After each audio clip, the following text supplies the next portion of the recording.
Testing, 1, 2. Testing, 1, 2. Making sure everything is looking okay. I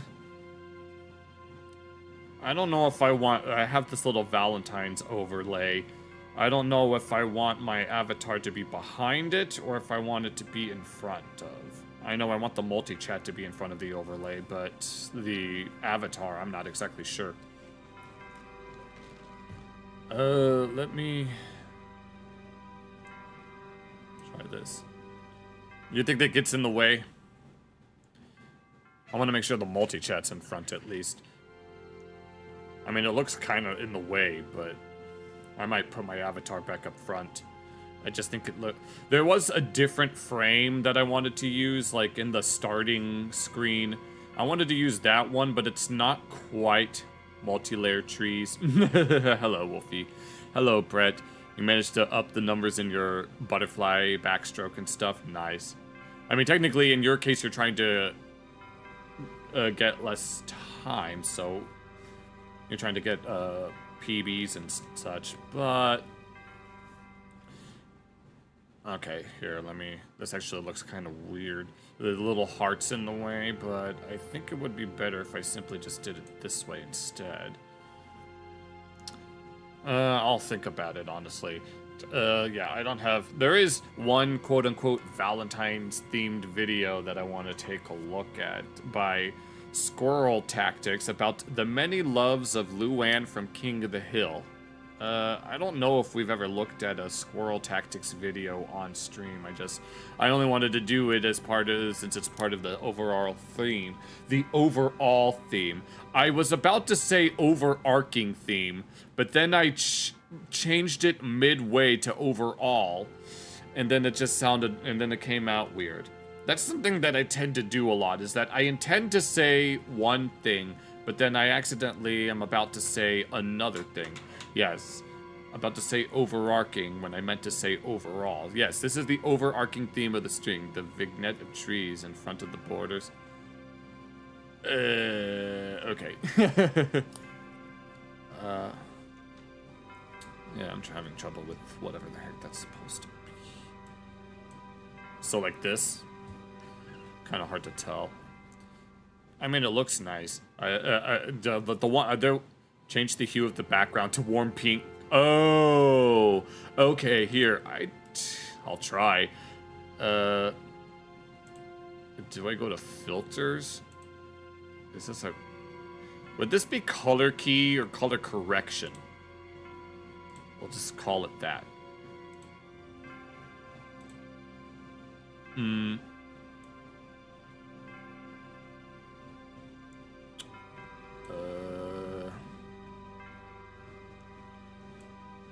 No, that's not it. That did nothing. Here, let me get rid of this. Yes, I would like to remove it. I guess it would be color correction. Adding multiple bushes, plants, and trees. Oh, is that what you mean? Okay.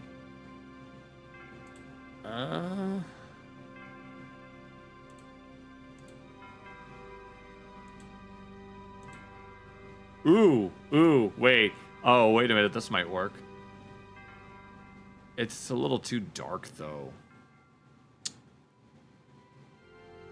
Oh, man. Maybe I could use something stronger.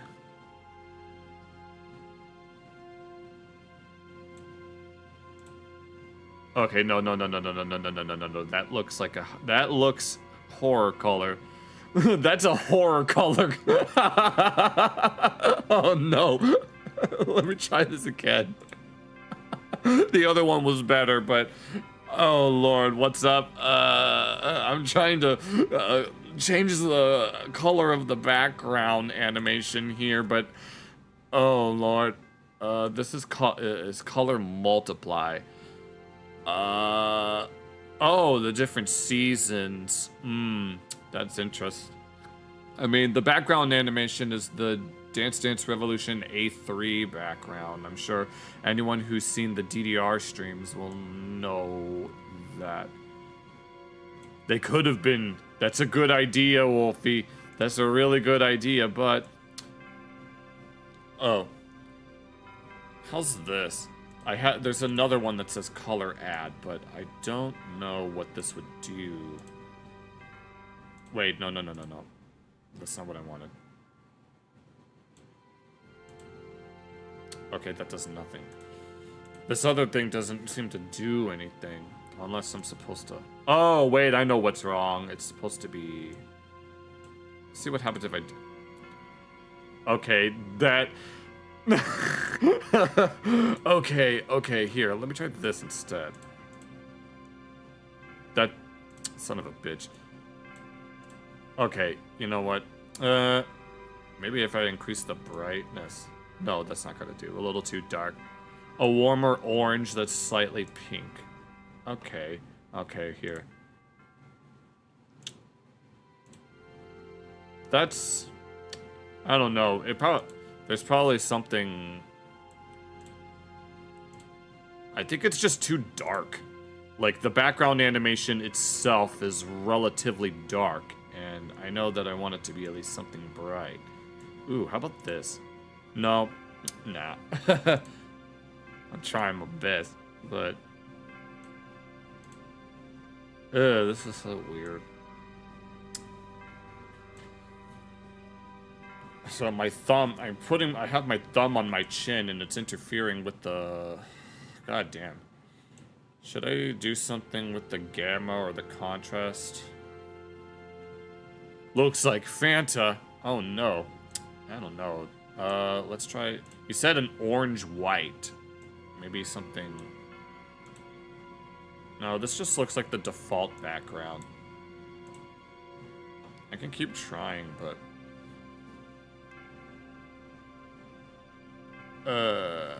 Add that as background music. Is that a YouTube thingamajig? I don't know what that is.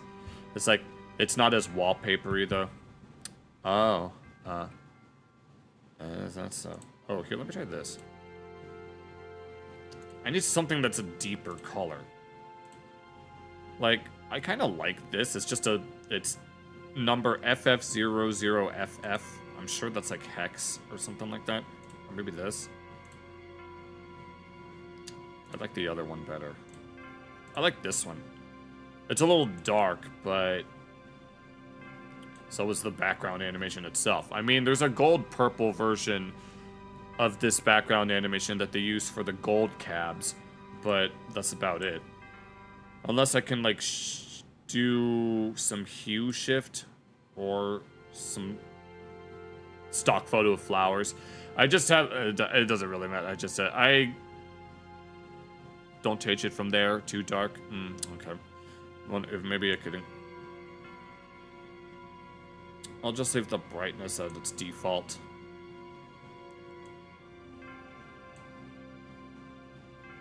We'll just leave it like this for now. I mean, it's only a temporary screen before we actually take a look at something. We could get some pictures of flowers and shit, but I just needed to make sure that it's a transparent PNG or something like that, so that I don't have to do it manually, because that can be, because there is what's it called? One of the photo apps on Windows can do it automatically, but at the same time it doesn't always do so. So I think this is good enough on its own. I think it looks cute. It looks lovely. Oh, thank you. No, I think it looks really nice. I should have done that I should have done that deep red for Halloween. It would have looked sweet. I wonder if I should do something for St. Patrick's Day as well. That would be interesting. April Fool's Day, I have an idea as to what I could do, but it would be... I don't know. I'd have to fiddle around with that idea, but... what comes after that? Oh, okay. So, let's see. I don't really have anything else to talk about right now. I had trouble sleeping last night, and I was very tired at work today, but I should be better now. I had plenty of water to drink. I ate before I got home and all that, and I think we can move on. Yeah, we'll look at that squirrel tactics video about the many loves of Luann, and then after that, we'll look at the casual geographic video about raccoons, and then we'll have a little filler video about why southern China has so many dialects and the north has so few, by the lady that that was made by that one lady that Jackal recommended to me about the impossible Chinese typewriter. I think she's the one that made that video. It's been such a long time since we looked at that. I meant to clip that a while ago, but it's a little late for that. I mean, I could, but I really, really don't want to have to go through months worth of VODs just to find one video, so... Okay, here, let's go ahead and move on. Hearts. Hearts everywhere, because hearts are power. Nothingness is eternal. Because who would dare interfere with my kingdom hearts? Ansem the wise, you look pathetic. Here, I wanna... There, that's much better. Okay, here. Hold on, multi-chat is not where it needs to be. Hold on, one moment. God damn it, please go up. Perfect. Kind of. The power of love. The power of one. The power of two. The power of many. The thread of the lesbian space witches of the Acolyte. But, okay. Here, let us go ahead and look into the loves of Luann. Because... the way that Luann remembers her name is that she thinks of a man named Lou and a woman named Anne, and they both meet in a magical castle in the forest. And that's how Luann remembers her name. So I don't know if we've reacted to a squirrel tactics video. I mean, there was a proto stream that I did with some other people where we looked at a video about the... what was it, the leaked animatic for the reboot pilot, but let's go ahead and check it out, because I know that I'll have a lot to say. Be ready for a lot of impressions of the characters. So, let's go ahead and get started, shall we? Seeing as it's the romantic season, I figured why not continue our Valentine tradition of looking at the romantic and sometimes not so romantic relationships of characters. And this time we're talking about Miss Beaten Two Sides, Luann Platter. I think last year's video was about Bill Dauterive. He's semi-ironically a ladies' man in some ways. Luann. Buckley. I want a hammer. Do you know what a hammer is? That's what I want, a damn hammer. Yeah, and what is it that you're looking to do? Better be for me. No, they're for me for later. They're for him. Where's Luann? Hey folks, welcome to Squirrel Tactics. Don't forget to hit the buttons like, hype, check out the Patreon, Be sure to use that hype button. I have no idea how it works, but apparently it's a mobile phone thing. merch store, Squirrel History. Alright, let's get into it. So, like oh yes, and I remember the Bobby Hill one as well. we've done with the other loves of videos, we're gonna start off with the ones that don't count, because if we don't mention them, then somebody no shit. sure as hell is gonna want to know why down in the comments. Yeah. The first one that doesn't A hammer like a pico, yes. count is Wade, Like that. the guy that Hank meets Wade! Why aren't you with Wade? I want Wade! When you left, Wade turned into Mr. Grabby Sam. at Uglies and picks out for Luann and Luann's saga. Yes, he was first attracted to Wade due to a shiny belt buckle. It all starts with the Texas-shaped belt buckles. And I'll let him and Hank fill you in on his details. What's your name, son? Wade, sir. That's some buckle you got there. Thank you, sir.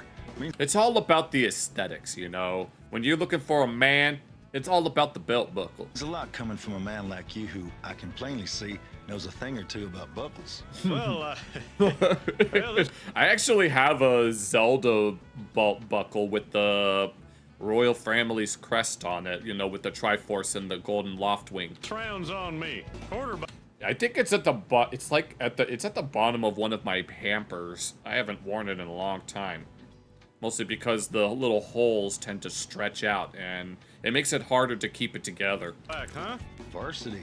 Love your mama? You know I do.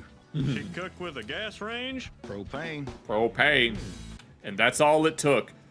Texas belt buckles and propane. It apparently didn't end well. Luann says that he got grabby as soon as Hank left, and she Yeah. ended up going home with the guy that doesn't count, number 2, Boomhauer, because they were never romantic. She just stayed at his house because she needed somewhere to stay. I mean, Yeah. yes, she did give him a thank you peck on the cheek, and they But went that's out just courtesy. to eat at Luli's, but he also had her stay on his couch. So Yeah. let's keep that part in mind.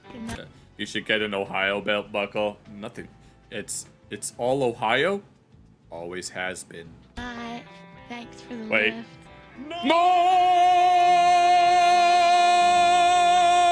We're also not gonna count Buck Like Strickland that. from the good Buck. Oh yeah, his it was just it was a pool Bible study. love for Luann, or at least infatuation with looking at Luann and the possibilities of what he could do to her in a carnal sense. I guess Right. I could have just said lust. Was completely one-sided and didn't end too well for old Buck when he It's just, in Luann's own words, Buck Strickland is just old.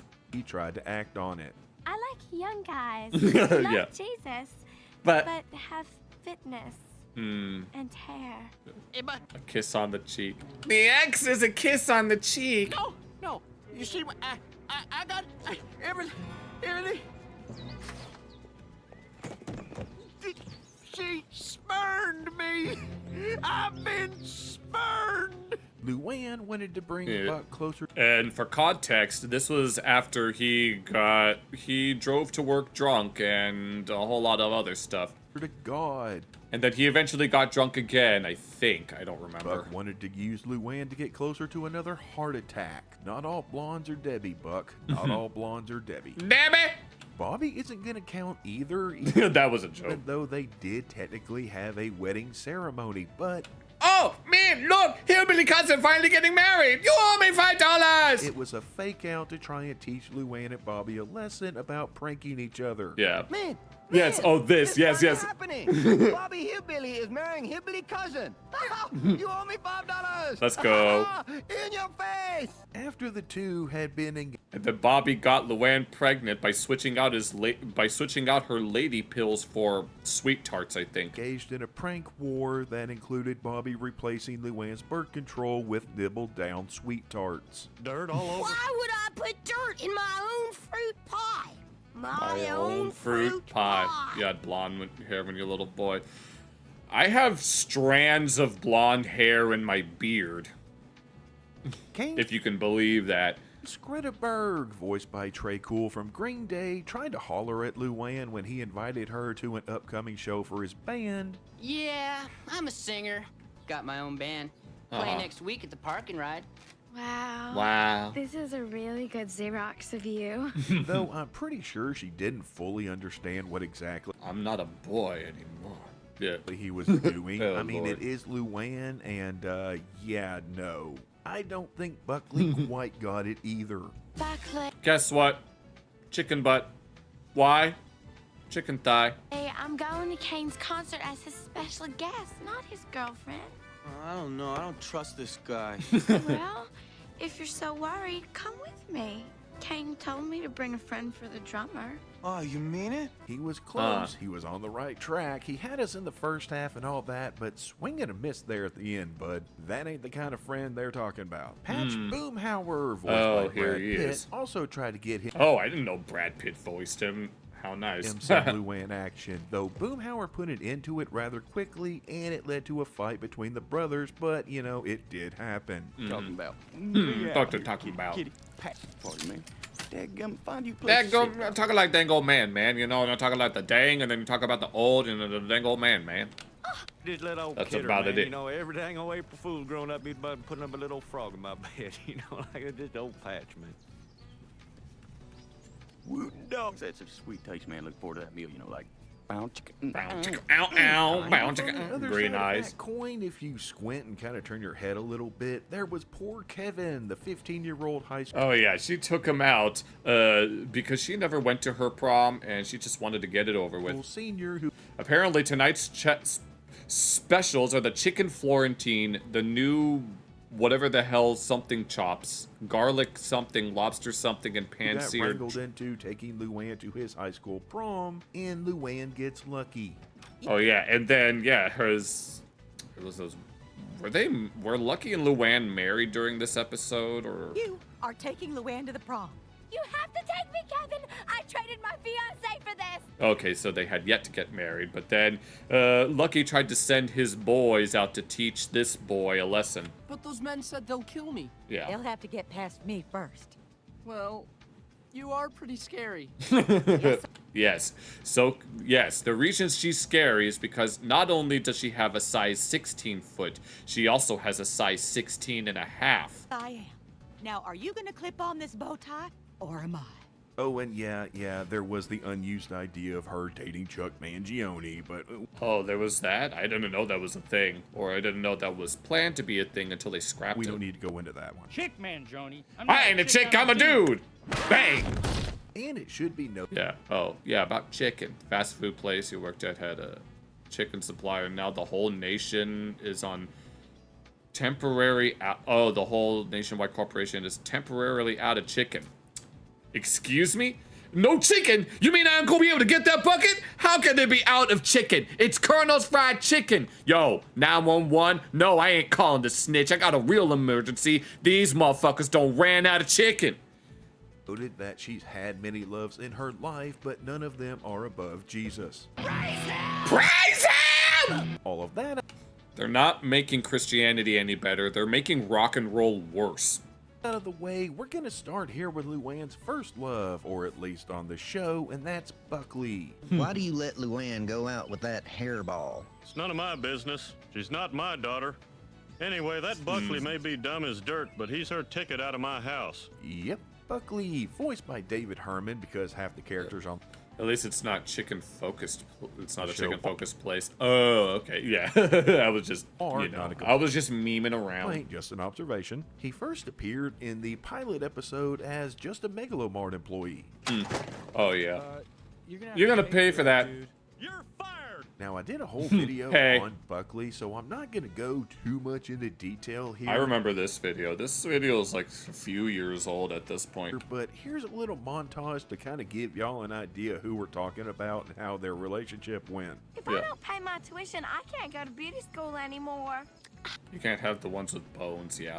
Can you believe I can handle like chicken wings like every now and then. It kind of depends on how they're made. that? How much was it again? $300. All I have is $400. Yeah. That's going towards my new trampoline. Oops, sorry about that. I mean, the trampoline I have now is good, but, you know. You know, why spend your money on a college tuition when you can just use it on a trampoline? I mean, it's such a no-brainer. Yeah. Mama, I want you to meet my Buckley. Go on. Happy practice. Hey, Hey. He's just gorgeous. Oh, feel these muscles. I gotta go. Hey, I'd probably have to go too. hey, Hello, Buckley. Hey, Did you get promoted to greeter? Yester, hey, Dad. Yester. Hey. Quick, Luann, Bobby's run off. You gotta tell me where he is. Oh no, not you too. Oh! I'm in a crisis situation here. I gotta go find Bobby. You two take turns kicking each other's asses. That's right, Hank. Hey, There's a trampoline park at the mall that I live near. I'm interested to try it out, but at the same time, I have other things that I need to do. so for your birthday, I wanted to get you those earrings you like, but I'm kind of tapped out, so here's some CDs I don't listen to anymore. Later, Buckley. I'm ready for the test, Buckley. I just pushed everything out of my mind except propane. Well, and how to get here. Yeah, and how to get here. Empty your mind until nothing remains except fine dining. Fine dining and breathing. You don't have to take the test now. I gave the job to somebody else. Help! Get this skank off me! You thought this was an out of context compilation. Oh no, it's a Valentine's video. Fuck! Filthy little. I mean, we could look at an out of context King of the Hill compilation, but I pretty much seen every episode, so they're not exactly out of context for me. I'm sorry, but that was Peggy's fork. Hi, Luann. Hi, Bobby. Hi, Buckley. Hey. Oh, he's on break, so he doesn't hey anyone. He's on break. Break. I'm waking up with you. You never, ever want to hold a propane tank by the valve, because head to feet, I can't remember what the rhyme is, but feet to head, everyone's dead. Do you know why? Oh God, the sound of that scraping on the floor. Chicken thigh? Don't make this harder than it already is. He ends up dying in a propane explosion of his own creation at the end of season 2, just moments after Luann broke up with him, apparently. And this led to. And look, do you see this, chat? Do you see this?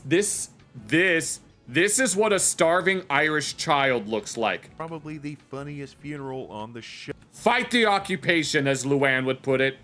We will free Ulster together. Oh, and that's saying something. I guess y'all expect me to cry for Oh, and here she's about to show it anyway. Buckley.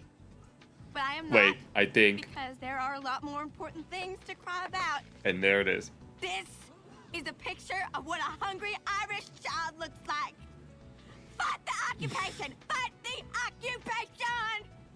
Yeah. Yeah, couldn't have said it better myself. I gotta put it. Oh, and then this happened. Oh, Chet Elderson. Of the funeral of Chet Elderson, but it's close, like real close. Can't see where I'm going.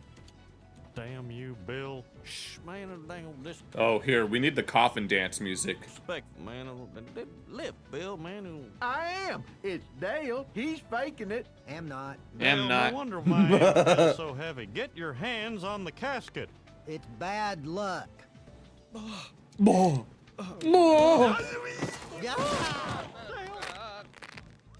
Oh, not in front of the wife. Yeah, you have to ask your mom if you could take. Yeah. Who could forget Luann going a bit off the reservation as she dealt with the death of her first love? She didn't take it very well, although Khan most certainly did. Do not the coffin dance. You killing her! Enough from you. The more you hold in, the more you put on strange Sinead O'Connor act. I cry river of tear for Buckley. Why not you? Yet. He loved Buckley because of how much he pissed off Hank. He would possibly return as an angel in Wings of the Dope. What? Chicken butt? Chicken butt. Buckley! Hey. Though it's still up for debate about whether he was really there or simply a manifestation of Luann's grief that allowed her to finally work through his death. No. That part's over. Why? Chicken thigh. Chicken thigh. Personally, Hey, hey. Hey, hey. Life in a northern town. I like to think he was real because of that whole him walking away without Luann being around thing, but that's just my opinion. Like Nelson. Anywho, then we have. Oh, this is Rad Thibodeaux. You would think that it's pronounced Thibodeau, but it's not. Hey there, partner. Name's Rad Thibodeaux. Pleased to meet you. Yay! There you go, businessman to businessman. Isn't that pronounced Thibodeau? Well, No. you know, sometimes by mistake. That's right, Rad Thibodeau. That's actually how it's pronounced, and No. It's Rad Thibodeaux. not Thibodeaux. Leading me to think it's either not his real last name or he's mispronouncing it on purpose to make it sound fancy, you know, like Dierte. Dierte. Dierte? Don't try and church it up, son. Don't you mean Joe Dirt? Or he's. Yes, well, here's the thing. There was someone named Dienda that sent a message to Massa. But Massa doesn't know anyone named Dienda. Dienda who? Dienda my dick, brother. Just an idiot. It could be any of those, really. Voiced by Matthew McConaughey. All right. He met Luann when her beauty school was giving free haircuts. Damn, that's a fine job, baby. That's such a fine job. You know what I'm gonna do? I'm gonna ask you out. You don't know it yet, but you're gonna say yes. He's right. Fun fact, a lot of cosmetology schools will do that, as do many high schools that offer cosmetology classes. He then I took wouldn't her be on surprised. several dates, all of which For the pleasure of our guests. for free, including a free lunch, and I'm using air quotes on lunch here, at the hotel. Yeah, those are just snacks and hors d'oeuvres. Arlen. Hotel Arlen. We're Not that kind of hotel anymore. Where That was back when they had a whole bunch of hookers. he blows Luann's mind because she's used to Buckley and how little he did for her. Oh, there, sweetie. Oh, come It's on, different girl. now. Rad's here, baby, Rad's. Here, say my name. Yeah, Buckley set the bar so daggum low that a free sandwich at the Hotel Arlen was a big deal to her. Rad ends up not being so rad and screws her over, using her only for sex. In fact, when they broke up, it apparently was a one-sided breakup. Is That's that it, so? Rad Thibodeaux. I am not your girlfriend anymore. Wait a minute now. You're sorry. What? I never proclaimed you to be my girlfriend, baby doll. It was not. I am not your boyfriend.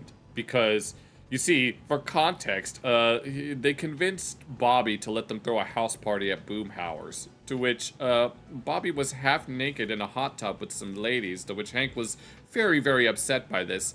And he even mentioned Rad is a fucking creepy, yeah. And if you want a more thorough So look at Rad, I did a rad. video just on him. And Yeah, and that's when Bobby first had his first beer, and he was like, he didn't even like it. And at that point, Hank was starting to get really mad. while we're with Rad, we might as well mention his nameless ex-best friend that Luann hooked up with at some point. Not sure when that happened, nor any of the circumstances around it, but she says that they hooked up, possibly while she was with Rad, possibly after. Hell, Rad might have been the whole Sharon type for all I know, but they hooked up at some point. Nobody likes a quitter, Luann. Zach liked me, and so did Buckley and Rad's ex-best friend. By the way, the Oh, Zach, actually mentioned photo fast. there is not Zach Morris. No, it was the guy that worked at the photo lab. Yes, those used to be a thing. We didn't have instant pictures. We had film that you had to take to get developed. Oh, I think I remember that when I was a kid. Or Polaroids. Either way, she dated Zach She's,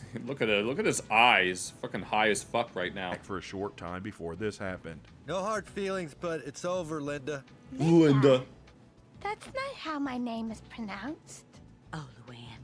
Honey, he just broke up with you. Following her relationship with Zach ending, she decided to go down the born-again virgin road, and this is how she came to meet Rhett Vandergraaf, Yeah. voiced by Owen Wilson. Wow. Wow. Yes, wow indeed. Wow. Who thought he'd lost his virginity during a massage in the mall? Yeah, that's who we're talking about here. And it was Hank that thought it was a good idea to get those two together. I'm Rhett. Weed eyes, yes, because it's the weed be letting you know, man. I saw you at the Virgin thing.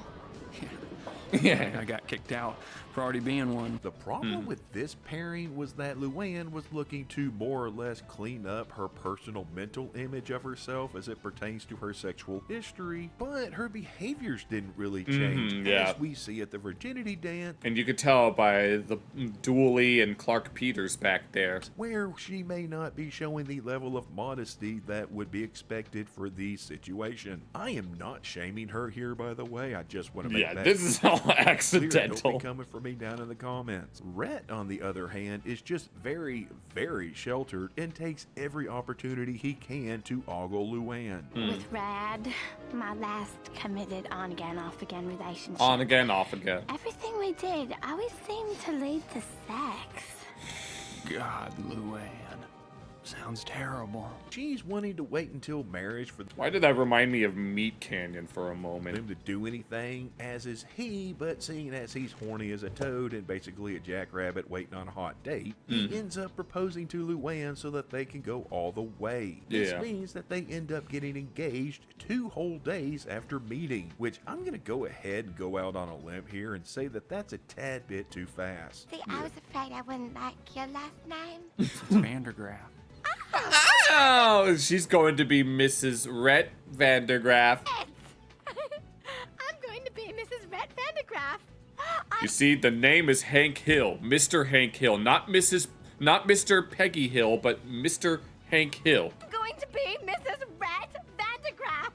The Vandergraffs. Of course, Yeah. being youngsters as they are and wanting to explore each other's bodies and such, they do end up sneaking off to try and get a little slap and tickle action in. However, they are stopped by Hank and Peggy, mostly Hank thanks to a fire extinguisher. Yeah, that'll cool the mood off real quick. And this makes me wonder where If this was a rockin'. lives, seeing as they were gonna hook up in the back of Rhett's Oh, this van's a rockin'. powered shaggin' wagon. Hell, maybe he lives in there. I don't know. What matters here is that Luann ends up realizing that she only got engaged to a man that she knew for 2 days without knowing his last name or age. We didn't do anything. I'm so sorry, Mr. Hill.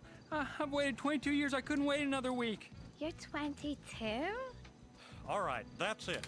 The wedding is tomorrow. I hate when people marry fast because it feels weird. Tomorrow. Yeah, I'd imagine. So that they could have Yeah, I'm sure most people would prefer to just take it slow. sex, and so she calls off the wedding, and I'm guessing she ends the relationship in totality, though it would have been interesting to see how those two fared as a couple long term, and if y'all thought that relationship Oh, and here's the more infamous relationship that she got herself into. was an interesting one. Let's not forget her This one. This was the banned episode because of how freaky it actually is. next-boyfriend, Arlen Port King Trip Larson, voiced by, of course, Michael Keaton. A woman is a pirate? Well, that's just crazy. That's And just suffice crazy, to don't you say, know? There's a reason why the episode about their relationship I don't know. Usually it's a few months to a year. I don't know. I've never really been in a relationship. is a Halloween But time will tell. I'll know when the time is right. episode, more specifically Pygmalion. Yes, this episode, yeah. Groomed Luann, not just in a older guy going after a younger, more naive woman sort of way, but also in the literal, he wanted her to help create a Larson ad from his childhood because Trip was going through a psychotic episode kind of way. Don't you see? We can have it all. We can be the family in the picture.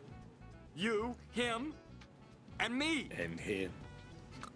This toxic relationship Yeah. Yeah, and then the ending of the episode was what ultimately got it banned. ended when Trip fully snapped during a Halloween party and ended up experiencing the same fate that oh so many pigs had Yeah. under his family's watch, apparently more than pig hepatitis. At least Trip seemed happy. And And now he's in a better place. Honey, Trip had a mental breakdown and is now a sausage. That's not a better place. No, it No. should be noted as a You see, he sells pork and he processes pork and pork products, selling food and food products. And if you're wondering what a food product is, it's like food but cheaper. said in a video before that Trip understood Luann more than any of the other guys before It's because she's ignorant. She's not stupid, she's just ignorant. Because she is a proud, ignorant woman, and nothing is going to change that. him. Granted, it was in a predatory manner, but he still saw her for how she truly was. You are not stupid. Was a flop. Wait. I don't. He had voices in his head that only went away when he got electrocuted. Ignorant. What? Yeah, she's ignorant. No, you can't tell. It's a compliment. Which brings us to her final relationship. Oh, and the this is man the- she was married to when the original run ended, Elroy Lucky Kleinschmidt. They call him lucky because he slipped on pee-pee at Costco and got him a $53,000 settlement. I'm in constant pain, but by God, I got me a Well, close enough, Jackal. $53,000 Yes, for slipping in pee-pee at Costco. settlement. This son bitch is never gonna have to work another day in his life. Even though he's blew it all on tires and shit. That's why they call me Lucky. Voiced by the late great Tom Petty, he May first rest in appeared peace. in Redneck on Rainy Yeah, both Lucky and Luann and Dale's original voice actors passed away in the past few years. Street, though he and Luann didn't meet until taking care of business. When Luann fell for Lucky's shiny truck, or pretty truck as she put it, and Lucky fell for Luann's, well, everything. Everything. I like the way your skull can fits in your pocket. And your teeth look Yeah, blonde. Yeah, I know the blonde stereotypes. like fresh corn. Damn. Just because she's blonde doesn't mean that she's not smart. That Lucky is chick stink bait. Away from the redneck. Walk away from the redneck. This is another character that I've covered Sometimes the world is cruel to shiny things. in a full video before. There will be links in the description to Insert blade hair. Yes, Jack. Yes, Luann's hair will turn into a bunch of saw blades. I know you meant blonde, but we're saying blade instead. Oh, so here's a quick overview of how their relationship went. Name's Lucky. Looking for Luann. Hey, beautiful. Hi. Want to know why they call me Lucky? No. How's my boy doing so far? Maybe we should schedule a girlfriend-teacher conference. That's real funny, baby girl. I'm dating a regular Fozzie Bear. Bobby, Bobby. there's a crazy man killing all the children in your neighborhood. Rednecks in Appalachia are cooler. So, well, this is a Texas redneck. I don't know. I don't know much about Appalachian rednecks, though. until they catch him, you'd be in grave danger here. Yeah, you gotta watch out for the crazy man trying to kill all the kids. You gotta hide your kids, hide your wife. With all due respect, Luann and I don't need some fancy pillow to feed our baby. Monkeys don't need pillows to feed their young. I just want to live in a world where Santa can get in your house, but thieves cannot. The cat burglar inside me can appreciate a job well done. I don't know. I guess it depends on where you The live. cat inside me says run like hell. See, I got 2 cats inside me. Hi, Daddy! And here I thought everyone had 2 wolves inside them.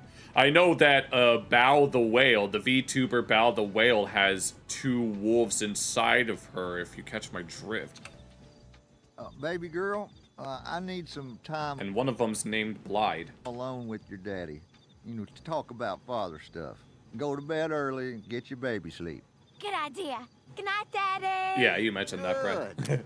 Now, stare at your belly and pretend it's not a baby, but something cute, like a puppy. Uncle Hank, you're being in my pregnancy photos. I could brew Lord. some sun tea and bring a picnic basket. The ants will get into our food and then we'll laugh and laugh. I don't want ants in my Sorry, food. but stumping is a gentleman's pursuit. Yeah, we gotta go stumping, man. So is sticking and catfisting and everything you do. Luann, Green's my your life favorite would color. be Yeah, I like green too. easier without this passion. That's why I'm wearing a green shirt. Coincidentally, I actually am wearing a green shirt. One of my green work shirts. But it wouldn't be as full. Oh, baby doll, you don't need to do that. Yaha! You need to study. Besides, I like cleaning stuff for you. Baby doll, there is nothing I want more than to make your dreams come true. And since you're rich, you can. Well, now, my settlement money was down to $9,000 after buying my new truck rims. You're rich and you can. I can't race, and I don't have to work. What am I gonna do with myself? Good question. We could go buy some more chrome. Thanks, baby. But chrome... Yo, because I got 24 inches of chrome in the back with spinning rims and machine guns and lasers. The reason I'm sitting here and not racing. Sometimes the world is cruel to shiny things. Oh, you live in Canada. Lived in Paris and France. Do you live in Quebec? We are going to have a baby, and it needs a normal family. I mean, there's no grandma and grandpa because mom is away in prison and daddy's off at sea working on his oil rig. Normal families buy things on credit cards. Bobby Hill, you are grounded, mister. Oh, no. Why? Eat your vegetables. There aren't no vegetables. Don't talk back. Don't talk back, no. It doesn't matter if there are no vegetables, you're eating them anyway. We are not just fun parents, we are also strict parents. You gotta have a little bit of balance when it comes to parenting. Hey, baby girl. And my girl's baby. I'm pregnant. Hooray! Well, Yeah. howdy. You were right, baby girl. That did put a smile on my face. Hey, Luann. I've decided I want the baby's first smell to be a cinnamon roll. A cinnamon roll. Cinnamon bun! Oh, that's a great idea. Oh, no. Don't do this, you guys. Lay down your pride and give way to the glory of love. Sorry, but I don't do hospitals. He doesn't believe in them. Everyone I know that's died has been Everyone that's ever died, that, yes. Yeah, you say Patrick. Yeah, shot you in the mentioned that woods before. and then taken to a hospital where they died. Maybe I should practice Cinco de Mayo. No hospital. Have you seen this picture of Luann eating pancakes? They're trying to go stumping. They're trying to pull out this stump here. Would Fuck you this. make me the happiest man in the... Hold on. Is that gun cocked? It's gotta be cocked. Wait, yes, it's a shotgun wedding. You live in whatever, yeah. I don't know where that is though, so yeah, don't worry about doxing yourself. Your mom stopped believing in doctors. Well, I'm a doctor. There's this one cartoon grandmother that doesn't believe in watches. Oh, for context, for this, Lucky didn't want to marry Luann until he got his GED. But because Peggy didn't want him to marry Luann, she sabotaged him. And so according to his code of honor, he didn't want to get married to Luann. But the only reason his male family members were able to get married is because they were all shotgun weddings. I'm not gonna cock it. Okay. I'm in no position to make demands. I'm glad we're done with our go-go lifestyle. Besides, I never told you this, but I didn't care for that British penguin. Hello, what? It's, what was his name again? Somethington. Oh, Sir Featherbottom the Third. What? He was so demanding. Always asking for his marmalade. Oh, I have Yes, lived in this it has all of the essential nutrients that a bear could ever need. truck, Lucky, and you could either come with me or you could stay here with Myrna. I will stick by my mate, which by is the way, is precisely what a monkey would do. Hey, Peggy, I just ate a watermelon. Oh, wait, I remember this. Oh my God, what if it grows in the baby? I don't want a watermelon baby. Let's go. How about a watermelon Steven? There's a little Steven in every bite. Luann, we had this discussion. We're gonna love that baby no matter how it comes out. Yes. That also reminded me of the episode of Rugrats where, who was it? Was it Chucky that swallowed a watermelon seed? And so they pretended to shrink themselves to go in. 53 That episode, I loved that episode as a kid. $1,000. We could pay Leanne Rhymes to sing "Here Comes the Bride." Yeah, I suppose we could do that. Or we could use the money for something more responsible. Well, how does that sound? Sounds like you've been talking to Uncle Hank. Yeah, why spend it on a down payment on a house when you can have some, I don't know, some 2-bit singer at a wedding? Just a second.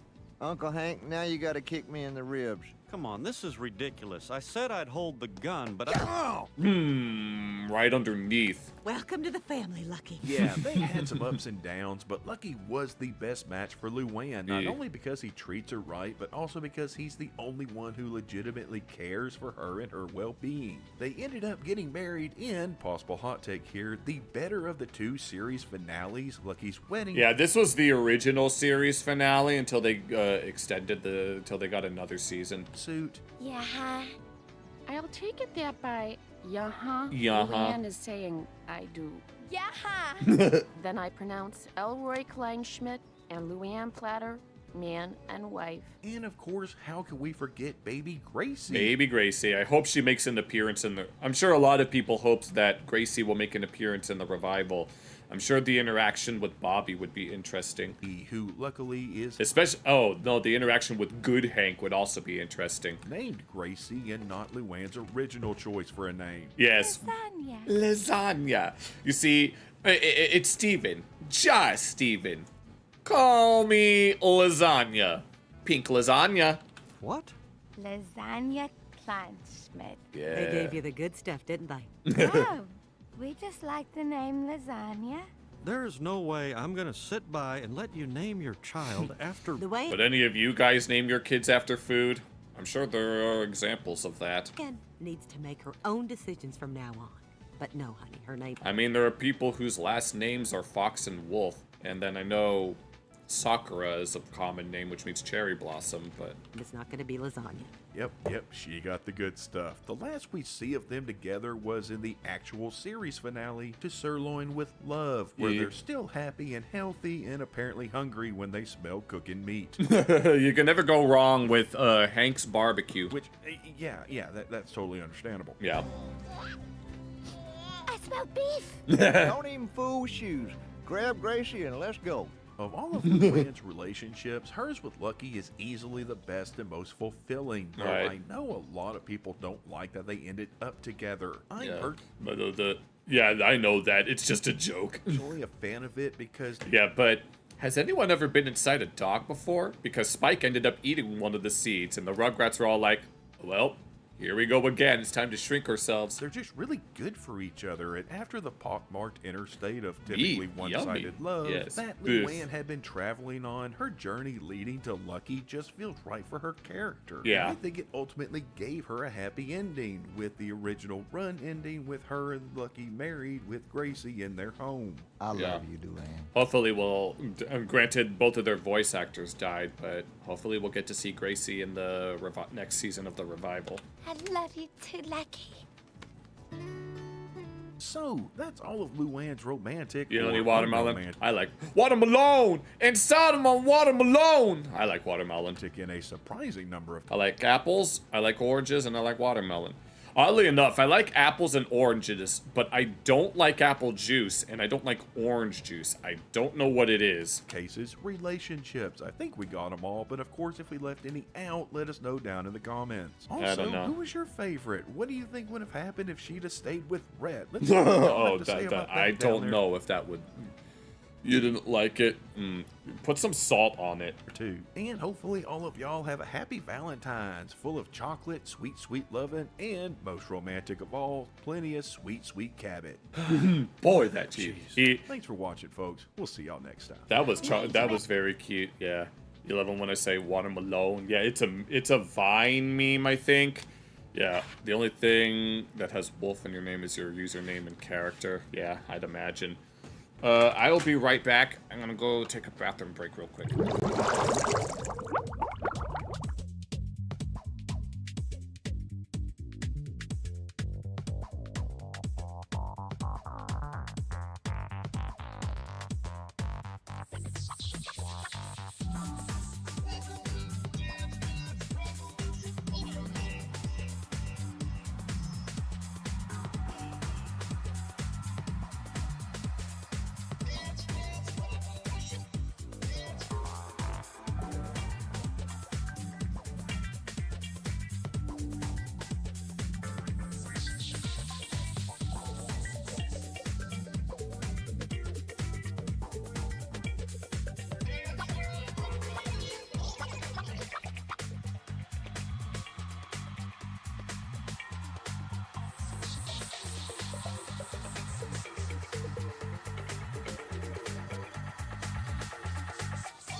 Alright, I'm back. I don't remember. I don't really know what the other watermelon one is, but what was the thing that I was talking about? But yeah. Alright, now this next thing that I want to look at is one that I will most likely end up clipping for later. And it's, hold on here, let me reset this. It's Casual Geographic's latest video about how raccoons almost got away with it. I watched like the first few seconds where it seems that raccoons are trying to domesticate themselves in the same way that other animals have been trying to do as well.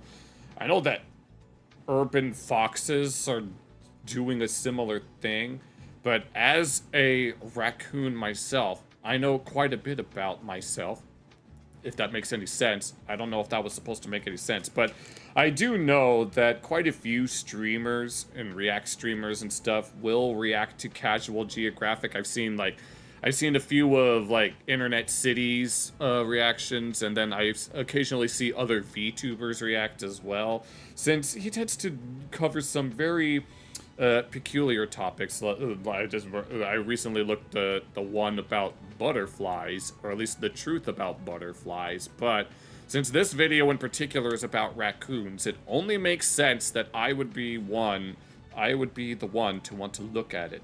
So, this is actually my first time reacting to a casual geographic video, so I guess we can call this a sort of rite of passage. I mean, you could probably say that about other content creators that streamers react to, but I am very excited to see where this goes, because I want to see whether or not we are truly worthy of the title of domesticated. For you see, the era of the canines and the felines shall come to an end, and the prosionids, we shall rise up. Yeah, they would be in the good care of Lisa Simpson. They'd also be in very good care of Bobby Hill as well. Just make sure that I'm not rabid, okay? Because that would be very bad. As you can see, we got the scratchies and the stretchies. A new study shows raccoons are evolving and trying their hardest to become our pets. Let me explain. Now, how about I explain? Yeah, let's go ahead. No, let the casual geographic explain. No, and I will be able to correct all the mistakes that he made, because, you know, I will not sit here and let my own people be slandered, all right? So, you have a book of National Geographic, ooh, from the 20s. Yeah, 1920s. You'd be wearing a helmet on his head, but you got a watermelon instead. Yeah. Raccoons wear masks because they might have pulled the feline finesse on humanity. It's what you've probably heard from the news. Researchers saying. Yeah. Oh, and this is, yeah. You see all the. Achieving trash panda might be the next animal to domesticate itself. So much that they're already getting cuter in the process. Yeah. Domestication doesn't just make animals more tolerant of people. It physically changes them too. Which yeah. Wait. What did that say? Hold on. Domestication doesn't just make animals. It is not advised to wipe with a raccoon. Oh, hell no, no. Of course, I don't want anyone to use me to wipe them. No. Brother, did you just tell me to wipe your ass? Animals more tolerant of people. It physically changes them too. With changes like floppy ears, curly tails, smaller teeth. Yeah, there's usually there's like physical signs when it comes to domestication. I've noticed this with some scientists have noticed this even with foxes and stuff. Like, when it comes to quote-unquote, like, domesticated foxes that are, like, many generations removed from, like, if they were rescued from a fur farm, oftentimes they'll have, like, very peculiar colors to them, and they'll have those characteristic ears as well. Brains and shorter snout, and one change has folks excited for the future of raccoons, and it's all because of yes, tracking domestication signals across populations of North American raccoons, or Procyon Lotor. We citizen science-driven image repositories. Yeah. This study, by combing through 19,000. I don't know whether or not Lisa would. Raccoon portraits posted to iNaturalist. The study concluded that the urban raccoon snout size was shorter than their country cousins by 3.6%. Possibly because shorter snouts with stronger bites are better at chewing through our trash. And yes. That trash might be how this all started. What people forget. Yeah, because when it comes to survival of the fittest, you go to wherever the food is, and a lot of the food just so happens to be within the cities, among other places. It is. Domestication isn't just brute force by humanity. Yeah, it happens on its own. Like, the leading idea when it comes to how wolves became dogs is that the wolves just kind of hang around different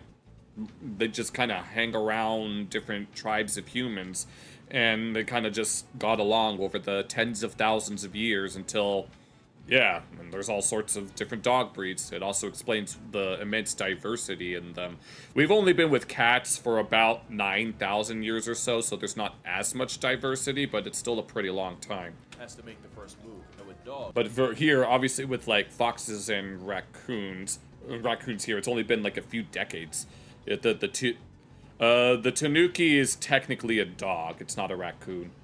That move was early wolves scavenging off human leftovers. Yes, exactly.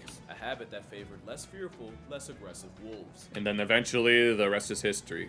I gotta play Donut County. Without their love affair. I could probably check it out. Oh, this little meme face. Yes, this one. This is so adorable. Of our food, we wouldn't have dogs. And yeah. Arguably no animal loves our trash more than the Recycle Ninja. Guilty as charged. The Shiesty Cat is a survivalist on steroids who easily adjusted to life in the city. Yeah, we know how to get around. No, I remember watching a video of a raccoon doing literal tightrope walk across some power lines. The hands on on one line and then their feet planted on the other, and it was just literally tightrope walking. And then I remember, your family's always been German Shepherd. My family has always been a Brittany Spaniel family, but yeah, I remember also reading some message. It was either a YouTube comment or something else about how some guys were camping out and they saw a raccoon literally open a jar of something, and they were impressed by their ability to do so. From foraging from 9 to 5 to dumpster dive and leaving trees for chimneys. Raccoons have hands, free will, and the intellect to use both. Once they're opposable, then you'll all be sorry, all you filthy humans. Which can lead to a sugar bandit hitting a lick on a donut shop and slipping away to do it again. Yes. When they don't use the direct approach. Oh, and then the either you do it yourself or we'll just let them do it for us. Yes.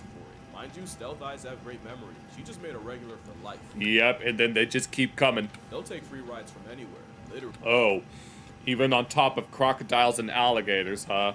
Because I know, no, talk about capybara vibes. Capybaras are friends with everything. There's more than one case of ring-tailed commuters taking trains, like when a raccoon hopped on a Toronto road train headed. I do remember watching a raccoon documentary about those living in Toronto. Apparently, Toronto has the highest population of raccoons in the world. I don't know if that's still true, but that's just what I remember from the documentary. Ontario. Or when another tried hopping on a subway in Spadina Station. Raccoons aren't just built for the city, they're forged by it. And Yes. You see, you merely lived in the city. We were born from it. We were... I don't remember the whole quote, but you know which one I'm talking about. Efforts to slow them down might have just made them smarter. Toronto's... Yes. No, I remember someone mentioning trying to keep their trash secure by putting little bungee cords on it, and with our hands, we just take the bungee cord off. Simple as that. And then I remember when people tried to import them into like places like Germany, and we climb up like water spouts on the sides of houses. They tried to put little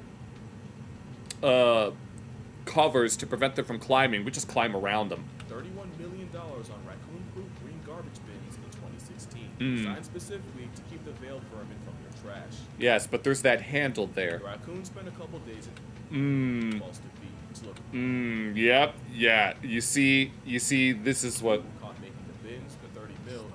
Yeah, you thought you could stop us, bitch. Nah, we're better than that. Nah, you think you ain't slick. Nah, you think we don't know how to turn something? You're sadly mistaken. The city of Toronto was like a joke, because nothing is truly raccoon-proof, and many believe that the harder people push to prove up... And yes, here we are. Let us go. Yes, we are at that advanced stage that we have developed the ability to use tools. There was also recently another animal that started developing the use of tools. It was either elephants or it was something else. I do know that dolphins use tools as well. Or they've accidentally buffed the brain of a bin burglar. In fact, many people have dubbed this excessively street-smart variant as the Uber raccoon. Let's go, yes, because our hearts are uber powerful.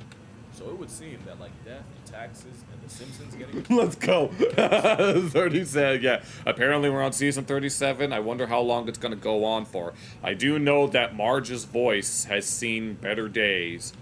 Raccoons are inevitable. But before Let's we start go. fantasizing about naming a litter merchant Rocket, you should probably know, what exactly is a raccoon? I am. Let's take this ride one more time. With Order Carnivora, there's... Yes, I know. Yes, I know. There's like they constitute. Well, they don't constitute their own family, but they're part of a wider family that's simply known as the Procyon family. And also, not only does it include raccoons, but it also includes other creatures that are relatively similar. Some of which do have ringed tails, like coatis, among others. Team cat and a team dog. Yeah, we're on Team Cat. It's gonna keep going till someone dies. Well, I'm sure plenty of people have died on The Simpsons. We are caniforms. We are dog-like. Cat Feliform has, well, cats, wildcats, hyenas, the mongoose mafia, and a bunch of mammal cats for old nature. I think meerkats are also on that side as well. They're the type of mongoose, I think. That is spare parts, like the binturong and the fusa. Yes, the fusa are attacking! Caniformia has the canines along Yes. Bears, We got minute bears. bears, The sea dogs. crash house like the honey badger. Honey badgers, weasels, getting sleepy. Yeah, go ahead. You can look at I'll clip this later. Yeah, wolves, bears, seals and walruses, weasels, skunks, red pandas, and Skunks, and of course, the raccoon. yeah. Unfortunately, my avatar is in the way, but for future reference, those are example of dog likes. Like, you've heard of roguelike games or Souls-like games. These are dog-like games. More specifically, the raccoon family is Procyon. Procyon, yes. You have kind heart towards animals, too, yes. The term Procyon was I think it was originally the name of a star. Well, the word itself means pre-dog. The pro means pre, and Sion is based on Greek kuon, which means dog. So it means pre-dog. That family reunion has members that you may not You have saw a red panda at a zoo. Yeah, red pandas are cute. heard of before, like the ringtail, actual name, the cacanisle. Oh, yes, these are some other Every relatives. time I see it, it feels like the first time. The kinky Jew. No! No! Oh, I completely forgot about Kinkajous. Oh, I saw what he meant by kinky Jew. Yeah, Kinkajous are also part of it, too. I completely forgot about that. Kinkajou, aka the honey bear. By far, my favorite raccoon cousin is not a moonwalking dinosaur.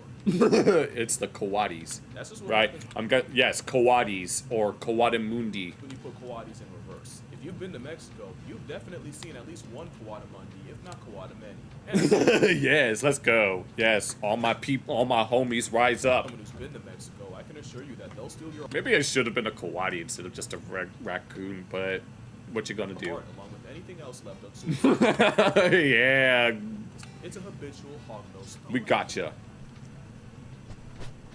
And suddenly, I'm okay Yes. with that. Let's go. So obviously, when it comes to No, so even Coatis have that kind of tendency. raccoons, it's just genetic. They can't. Let's go. Rise Raccoons up. are the only ones that were able to leave the trenches and make money moves in the city. But Yes, how? we did. How did raccoons finesse the infrastructure so well that you honestly forget they're not supposed to be there? You know raccoons are smart. The question is, how smart? Yes. Yeah. A literal Robin Hood isn't just street smart. Let's go. They sit at a table with some of the Yes, when Lisa saved it, it would have been a true hero, I'm sure. You keep bringing that. We should probably look for it. animals in the world. In 1907, two Yes.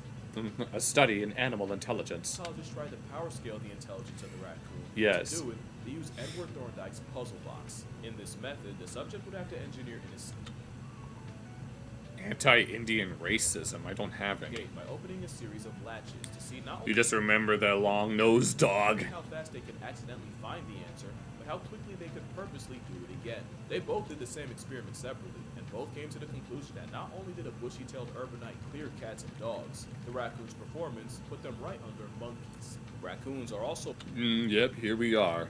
one of the few animals that passed ASOP Let the Brahmins farm. What are you? test. In another experiment, 2 out of 8 raccoons were able to figure out that they could reach a marshmallow in a tube with water. Oh, this reminds me of how crows do it, you know, because I know that crows have also of an understanding of water displacement. By dropping stones to raise the level high enough. Yeah. The third one said, and it sat on the Yes. tube and rocked back and forth until it tipped over and the water, That too. That also works. water and marshmallow spilled out. Something a team of PhD students did not see coming. That was something we hadn't predicted. Yes. Yes. You might think that we're these cute little innocent mini bears, but little did you know there's a mastermind under all of this. It was never a secret raccoons are cognitively capable. Once upon a time in the 20th century, there was a push to use raccoons as lab animals for neuroscientists and psychologists, but that idea Is that so? lost steam due to the procedural issues of raccoons breaking out of cages and escaping through Yeah, you don't mess with us. events. Basically, it got to the point where you couldn't tell who was studying who. A deliberate disciplinary choice in the history of bullshit. They Yes. by a dumpster puppy and refused to run it back. Honestly, raccoon intelligence comes down to 2 things. One is memory. Raccoons can remember Yeah. solutions to problems they solved years ago, which I bet we build can. on that knowledge. A different experiment involved 22 rats, 2 dogs, 4 raccoons, and 5 human children. And this Ooh, we're getting this. time, they faced 3 light bulbs, one of which would briefly turn on. And The subject would have to identify which one after a delay. At Ah. first, the raccoons didn't do too hot. They could pick the right light bulb after a 25-second delay, but the dogs could handle 5 minutes. But what was quickly realized was both the dogs and the rats could only remember which bulb if and only if they were facing the bulbs the entire time. Is that so? As soon as they moved around, Or Lisa Simpson will be to the rescue. Either that or we'll just give you rabies. Simple as that. and lost visual, they lost a challenge. But raccoons could pick the right light even after spending the delay moving around and being distracted. The only other subjects that could do this were the children. Memory is important, but the second pillar of Procyon prowess is curiosity. It might have killed. They say it might have killed the cat, but it just made us stronger, not the doggies. Now, Panda has been living off that. In my opinion, other than crows, raccoons are the perfect city animal. Yes. Curiosity is one reason. It's just, I want to play with it. They're neophiles, meaning their first response to something they've never seen before is to figure it out. Yes, we are quite enamored. I'm actually kind of like that myself. Whenever I always look around at things that I'm unfamiliar with, and I try to see what the rabies. It's a disease that mammals get when they bite. That's how they turn what Toronto media flex as the marvel of ergonomic design into a 7-figure waste of everyone's time. Yeah, we might look very. Crows are silly, but crows have the intelligence of a second grader. But second graders these days are too addicted to iPads. So, but yeah, we might look stout and dumpy, but no, our bodies are built for this kind of stuff. Yes, rabies is usually fatal. It's almost impossible to make something raccoon-proof, since there's an unsettling overlap between the smartest raccoon and the dumbest human. Yes. It doesn't help that a rubbish warrior has hands. Yes. We need them. Once again, once our thumbs are opposable, then it's time. Fun fact, the animal called wash bear doesn't wash food. They actually wet their paws to enhance the nerves on their fingers. Raccoons can see what they're eating with their hands. Yeah, so, in the Tito the raccoon videos we look at, I remember, who was it? It was either Piper or it was Cheeto. They trying to eat some macaroni, and one of them just flicked it off their fingers. It was like, no, I don't want this. Speaking of food, it helps that raccoons are omnivores. That'll Yeah, reach off. we pretty much eat anything. You, your dog, your cat, they'll food tax your entire family. And then this, it just is fatal. Get the goofiest animation after. Yes. Even if it means waking up face down in a liquor store. Oh, man, come on, man. I'm a raccoon. I ain't walking to the moon. I'm walking to the liquor store. But what raccoons really eat off of is pretty privilege. Despite being much less of a disease risk, opossums don't get a fraction of the PR. Yeah, I've been told that my mom learned that possums don't get rabies, which gave her a newfound appreciation for them. And being a mother of 8, she strongly resonates with this. And fun fact, their lower body temperature makes it nearly impossible for diseases like viruses to survive. Oh, so that's how they're able to withstand rabies. No, my mom relates to this quite a bit. You don't have... Really? Rabies doesn't exist in New Zealand? Yeah, I think it's mostly in... I don't know if it exists in Europe. I know it's here in the U.S. You don't want to eat that shit. No, we don't. People who hate on coyotes but give raccoons a pass must not have the experience of waking up to it. I cannot express how stressed this makes me. No, you see, I came back home after a long day at work. I don't own a cat. Dismembered, disemboweled cat. In fact, intelligence in a face mask often makes you forget they're a predator tough enough to maul your family pet. Yeah, you better watch out, bitch. And in the city, very few things. This used to be a decent neighborhood. Is that a... What the hell is that? Is that a coyote? Looks like a coyote, but I can't tell. Things can return to favor, as urban raccoons have almost no predators. I can't tell if they're mating or if they're doing something else. Except for maybe an otter. Not like an otter, huh? Bro, what the fuck did I just watch? I think otters actually eat them, but to be fair, this does look This just looks like a... predatory. This just looks like, I don't know, this just looks like typical nature stuff. Other than Lila showing Rocket where everybody floats, raccoons are in that sweet spot where many of the things that would normally eat them are too big to really follow them into the city. Oh, I get it. So that gives us an upper At hand. least if they do, they get all the smoke from humanity. I remember seeing a coyote in the streets of my neighborhood. I was like, damn. And it was a big one, too. Must have been a male. Basically with raccoons, they're bigger than the cute. Trying to do a Hungry Pumpkin reference. I'm very hungry. Oh, no! I don't want that. That was terrible. I'm never eating here again. Animals cuter than the big animals. But Yeah. the last piece is their psychology. Oh, damn. No, we got through that. Experiments show that the quieter, more docile raccoons were craftier and much It's always the quiet ones that you gotta watch out for, you know?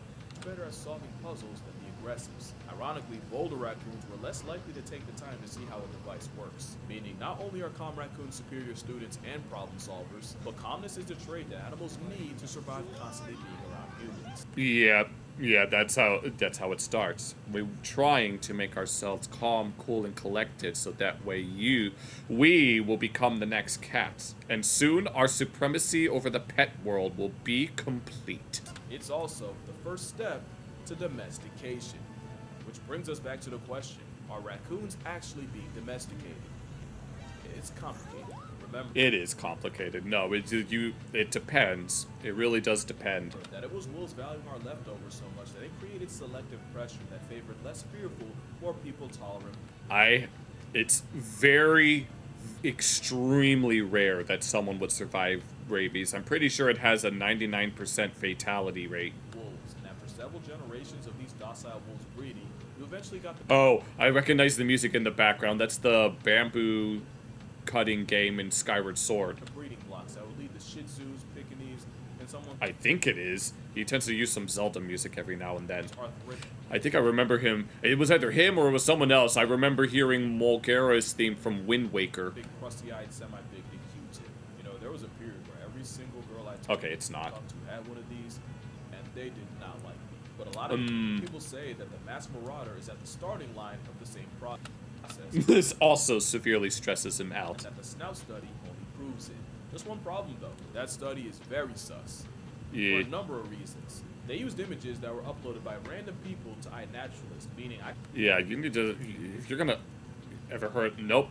Never heard of anyone who survived it. You gotta get your priorities in check. Thrown a pic up there, and they might have ended up in the study. And then to avoid, I guess, duplicates, they limited the image contribution to one picture per person, which cut the picture pool from over 100,000 to just under 20,000.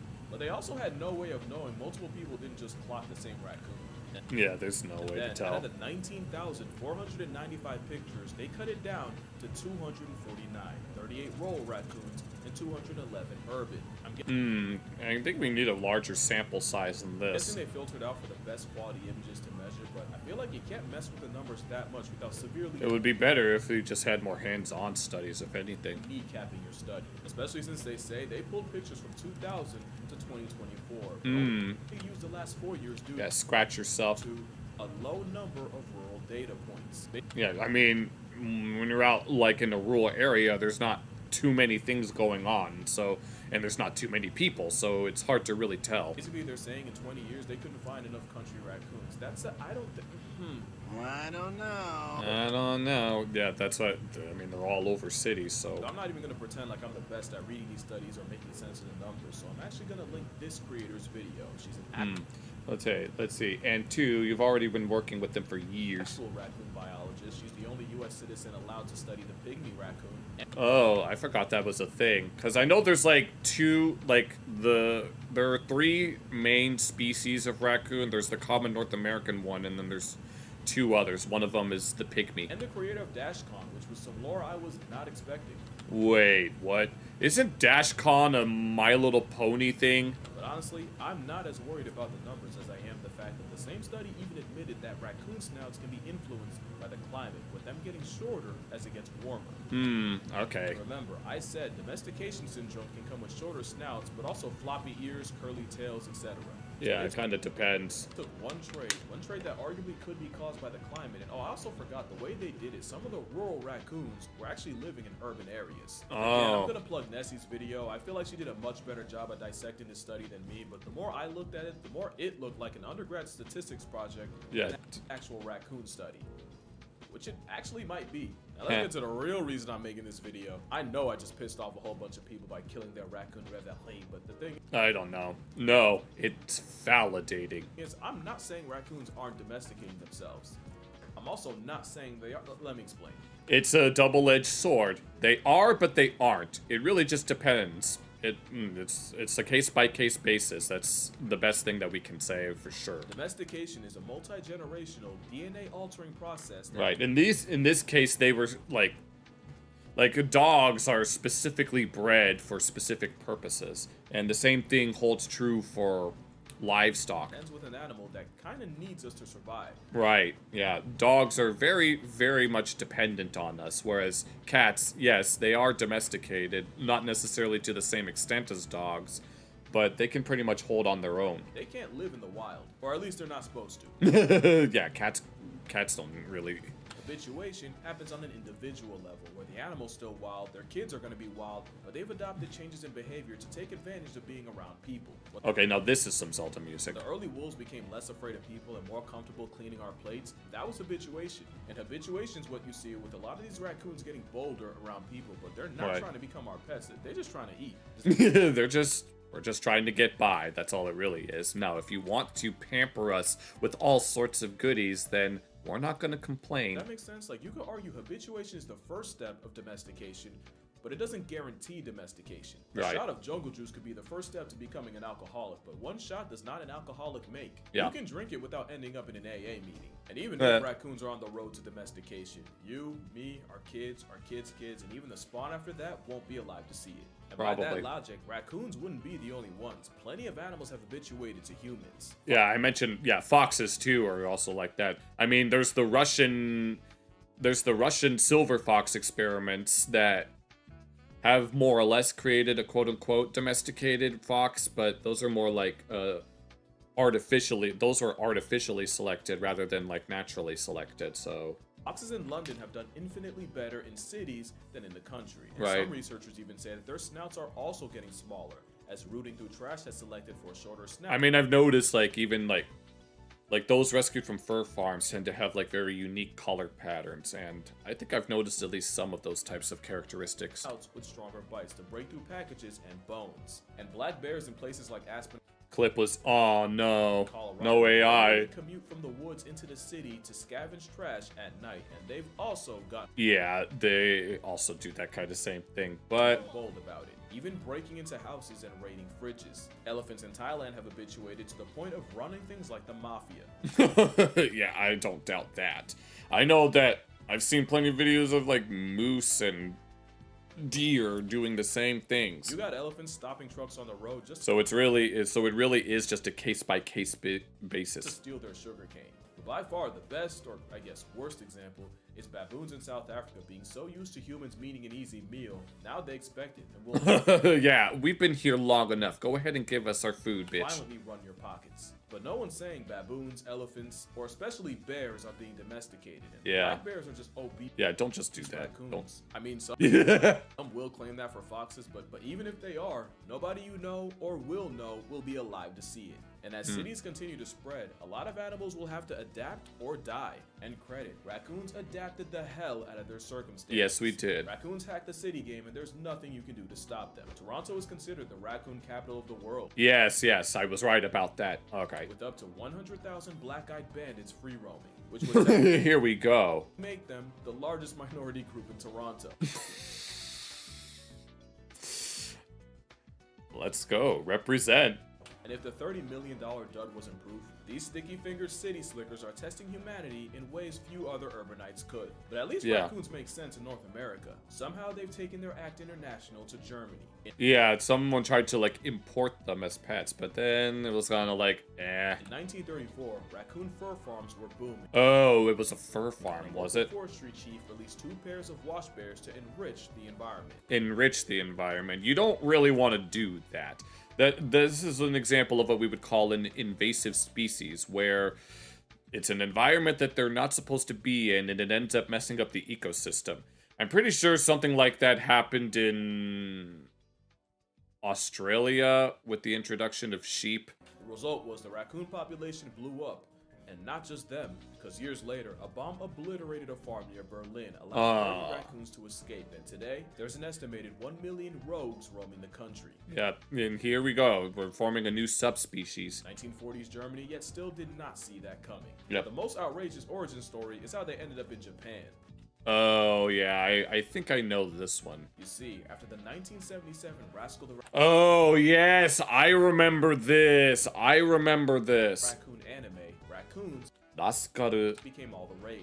Yeah. So much that Japan was importing over 1,000 a year to satisfy the demand for pets. And thanks to raccoons being some of the worst pets you can have, if they weren't released into the streets by owners, they escaped and invaded the cities anyway. They Yeah. could have just taken And how many of them are in Japan at this point? The anime, they probably would have gained the insight that could have avoided all of this. Instead, Yeah. Japan has been at war with an unknown number of raccoons who aren't just costing millions of dollars in damage a year, they've done an absolute number on the already endangered Japanese salamander.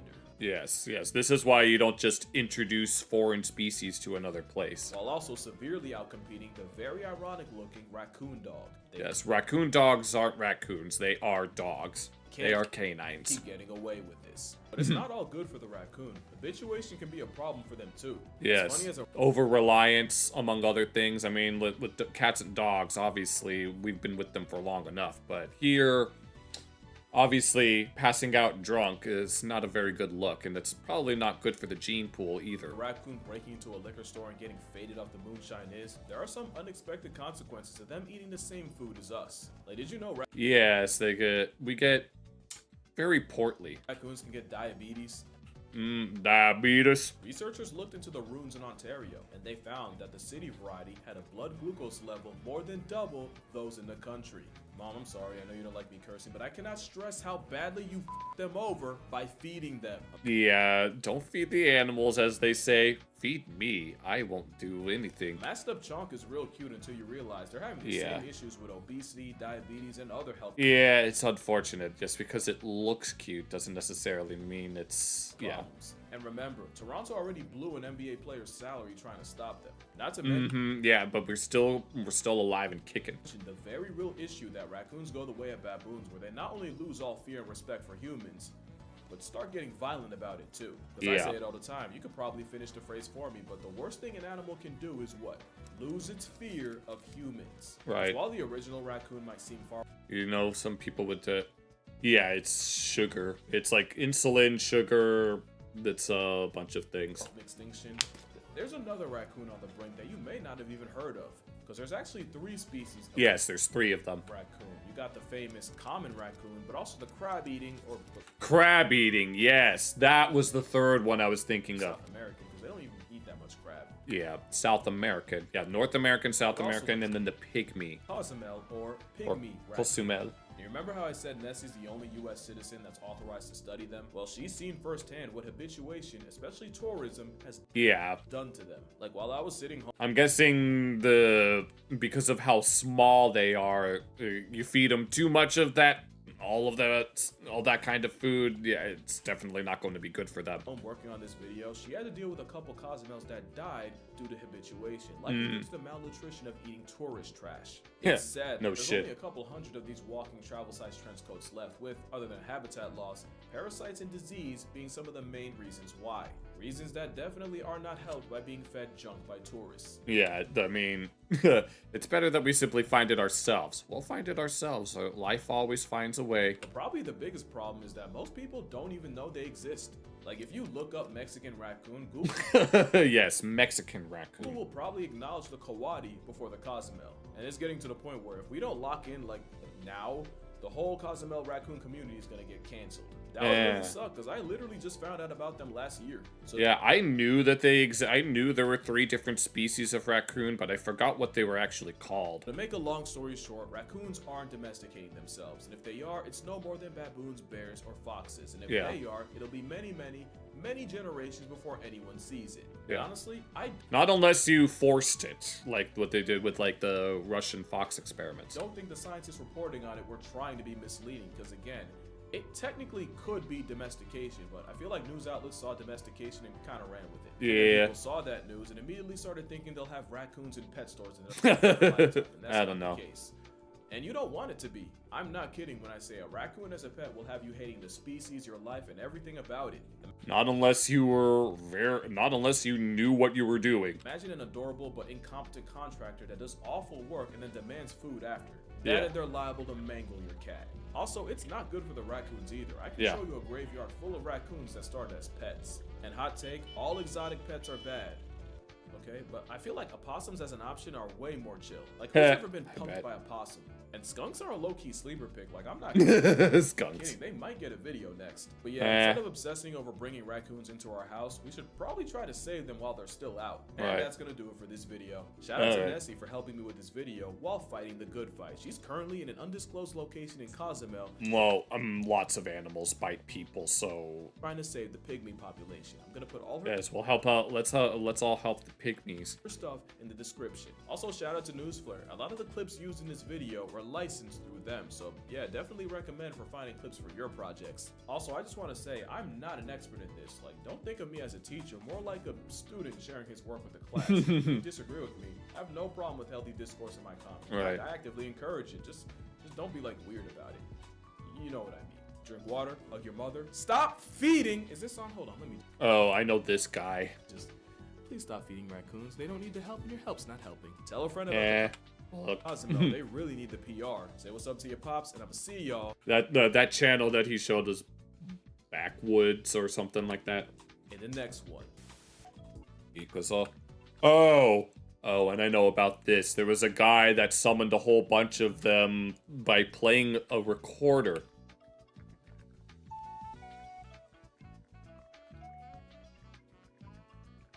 They like the sound of it.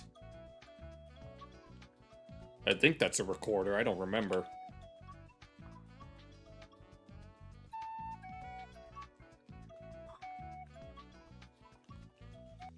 There we go. No, there we go. We finally got through that.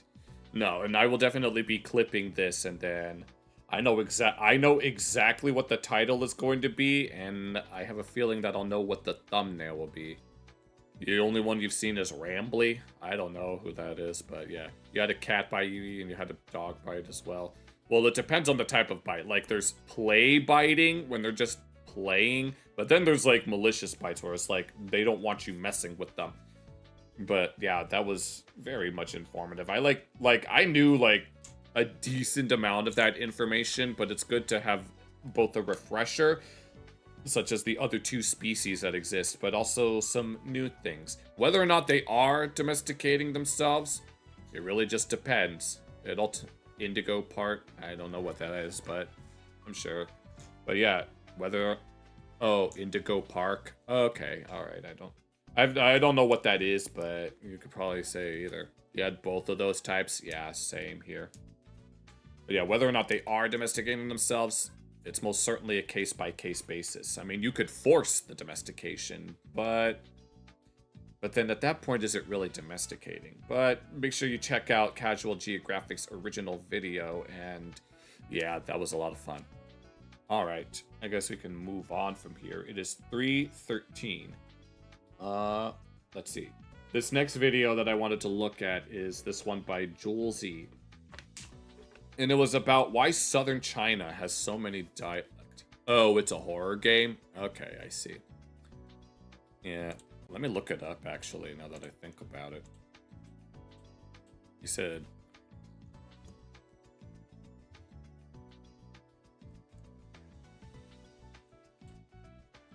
Oh, it's this game. Oh, I've seen this character before. Okay, alright, I see.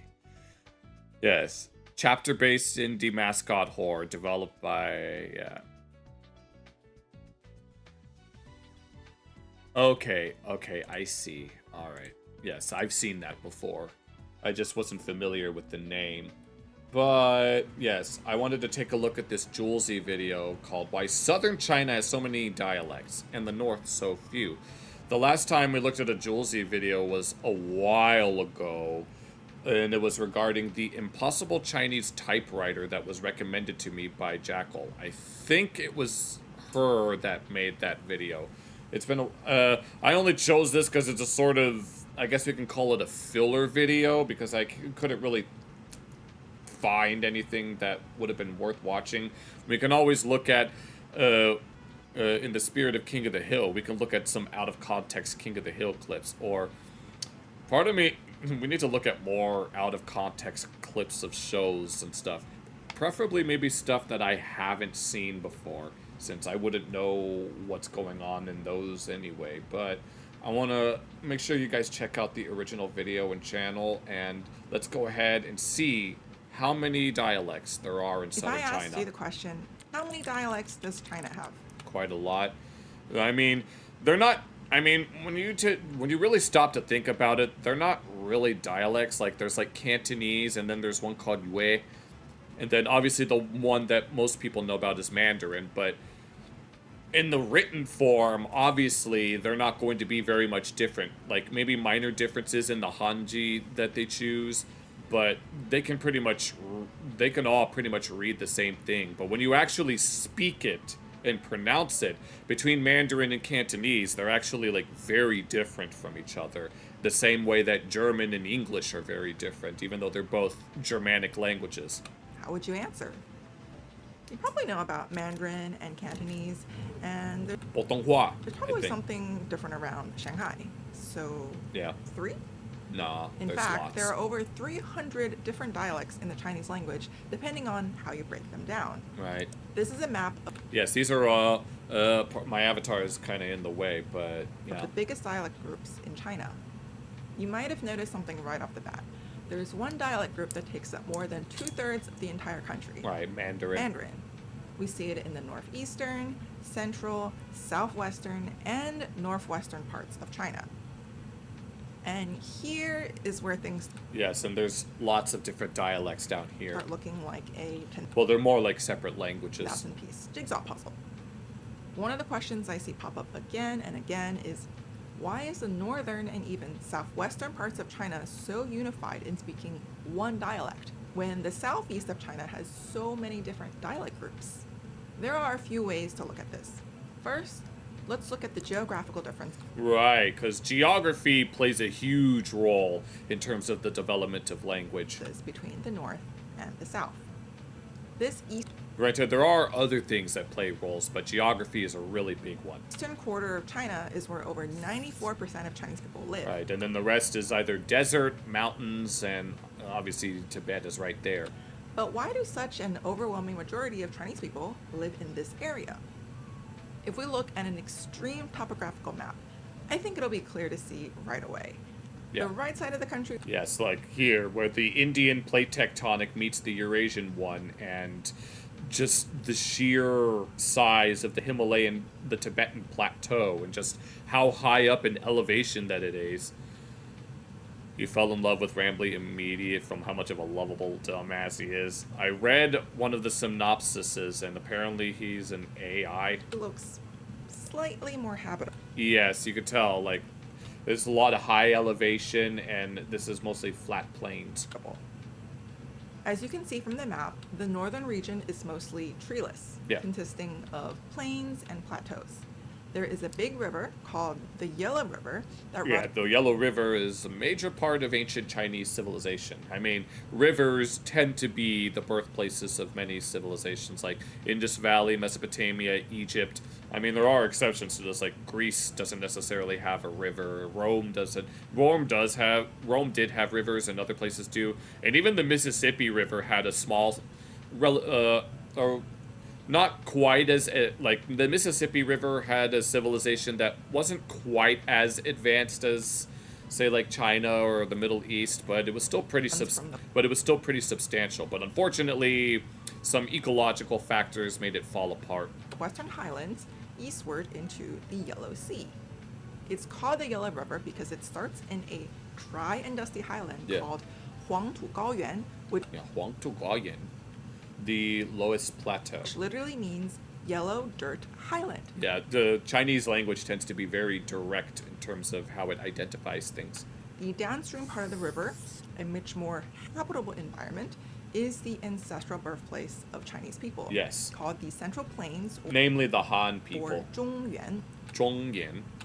Other than the difference in elevation on the western side, Yes, there's a huge the difference. north as a whole is dry and The Waikato River, yeah.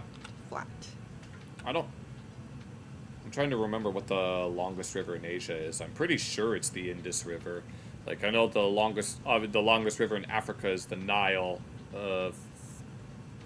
South America is the Amazon. North America is the Mississippi. I can never remember what Europe's longest river is, and I don't remember what Australia's is either. The south, on the other hand, gets its winds from the South China Sea, Yeah. which brings in seasonal monsoons, making the area quite wet and humid. Right. The region as a whole is filled with river valleys, steep vegetation, and rice fields. Right, because the closer to the equator that you are, especially close to the sea, the more tropical and lush in life it's going to be, just due to, being closest to the sun, photosynthesis, it all checks out.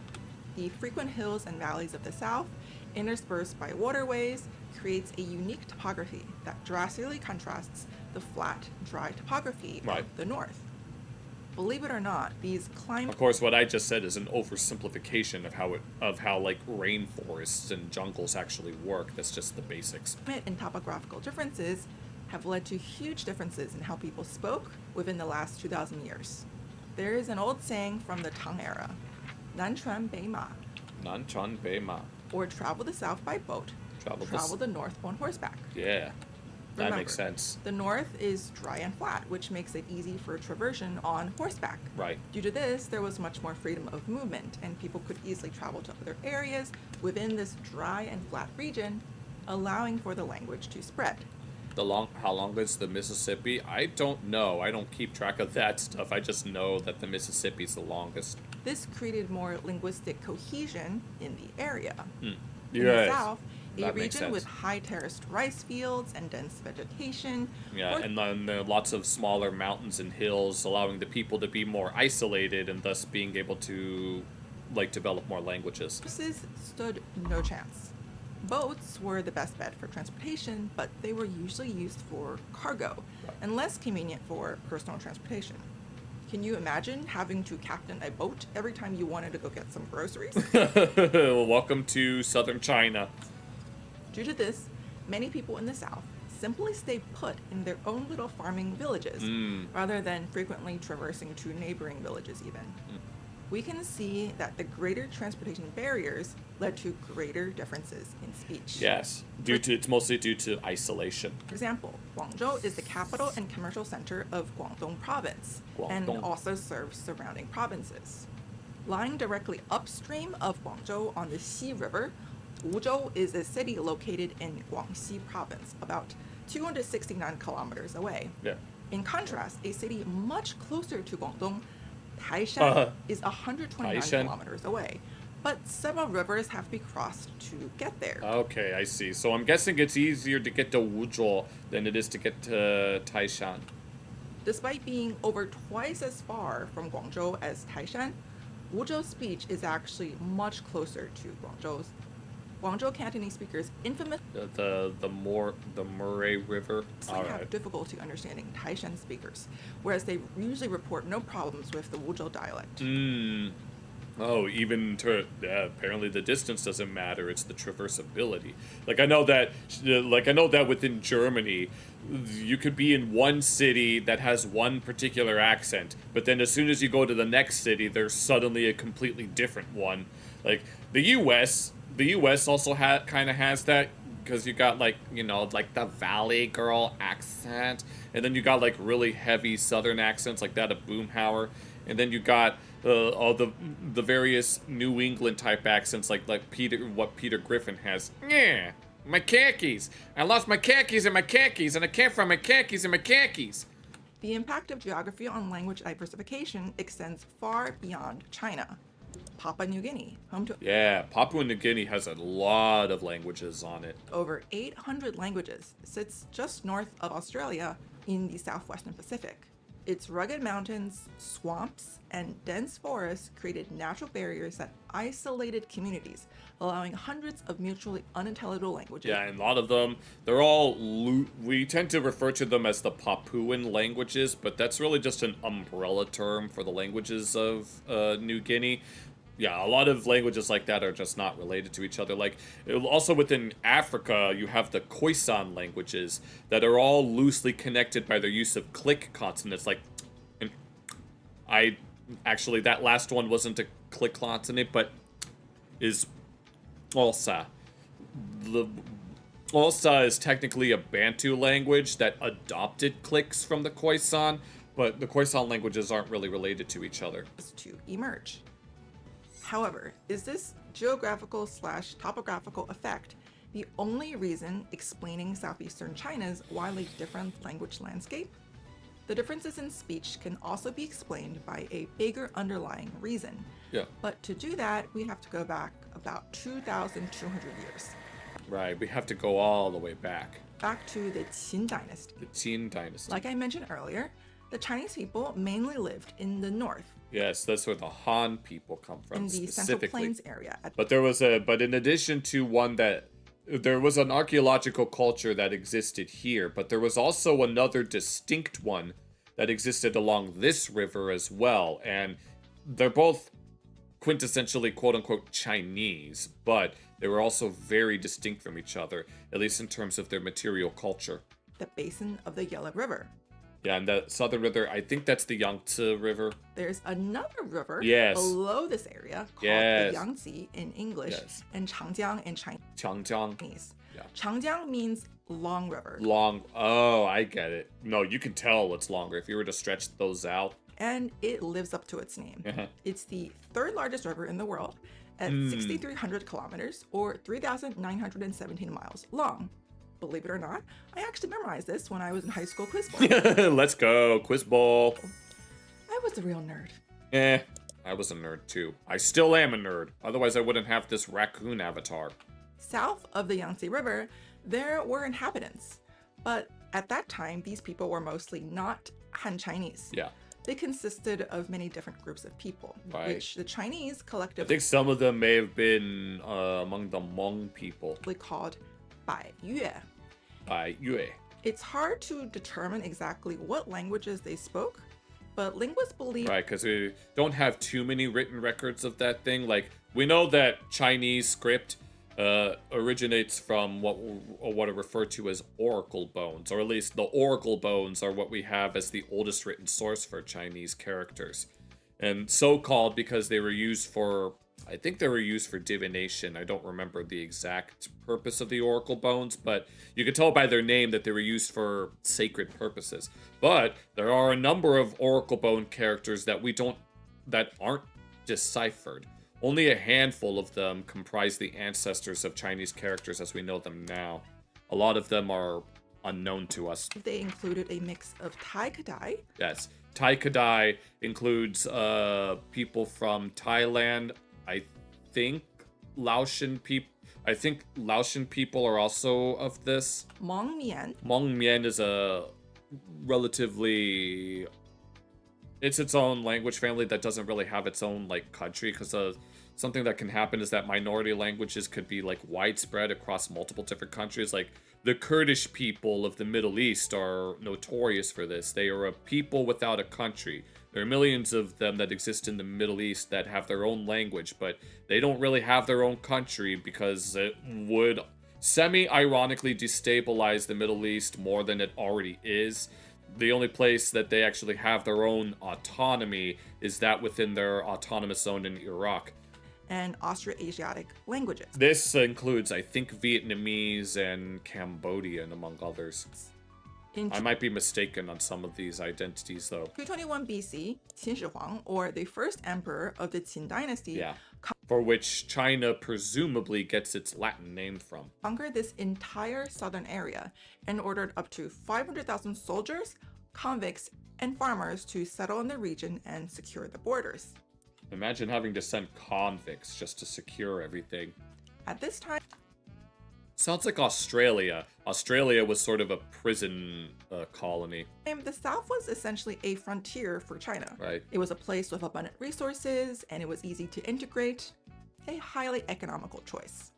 Because integration was gradual, northern settlers and the southern Baiyue populations lived side by side, and over time, many Baiyue communities adopted the Chinese language and customs. This is actually something that kind of happened with Egypt. Like, the first official pharaoh of Egypt, King Narmer, was originally from southern Egypt. And northern and southern Egypt were two distinct entities. The northern Egypt was more related to people from the Levant and the rest of the Middle East, whereas southern Egypt is a bit more related to people from Nubia. But the south ended up conquering the north and basically imposing their culture onto them. But they were still all more or less Egyptian at the end of the day, but they were very much mixed in terms of their ethnicities, despite what Afrocentrists would have you believe. Back to the north. Beyond the Central Plains stretched the open steppe, vast grasslands home to nomadic peoples, who mainly spoke Mongolic and Tungusic languages. Yeah, I'm sure plenty of people know about the Mongols. Wait for it. Everyone except the Mongols, for they are the exception. Cue the Crash Course World History Mongoltage. During periods of internal conflict, these groups, often labeled in Chinese sources as the Northern Barbarians or Beidi, would push southward into the homeland. Quite often, when Chinese in the north were defeated, they fled to the south for safety. After the fall of the Western Jin in the 4th century, and again after the Jurchen capture of the northern Song in 1127, millions of northern refugees crossed the Yangtze and settled in regions like Jiangnan and modern-day Guangzhou and Fujian. By the Song dynasty, the south had become a central pillar of China. Han Chinese fled south after being defeated by Jurchens and set up a new base in Hangzhou. Civilization. It was an economic powerhouse that became a key bastion of support for the political center in the north. And precisely because governmental control was weaker in the south, local communities had more freedom to develop their own ways of speaking, which gradually grew even further apart over time. Because I know that's how it kind of worked in France, right? Because northern, like, for most of France's history, the southern half of France didn't always speak, like, quote-unquote French. Like, French wasn't necessarily a thing back then. It was mostly just multiple dialects of langue d'oil, for which French is of that type. But southern France had languages that were known as Languedoc or Occitan. But it wasn't until after the Napoleonic Wars did, like, Paris start to realize, hey, southern France doesn't even speak one of our dialects. Maybe we should change that. Additionally, because migration happened in waves, the resulting dialects were often varied and patchy. The earlier settled areas, the Jiangnan area around Jiangsu, Zhejiang, Jiangxi, and Hubei, show a lot more similarities to Mandarin compared to true southern areas like Fujian. Yeah, it's all about proximity. Guangdong and Guangxi. Even now, traces of earlier local languages remain.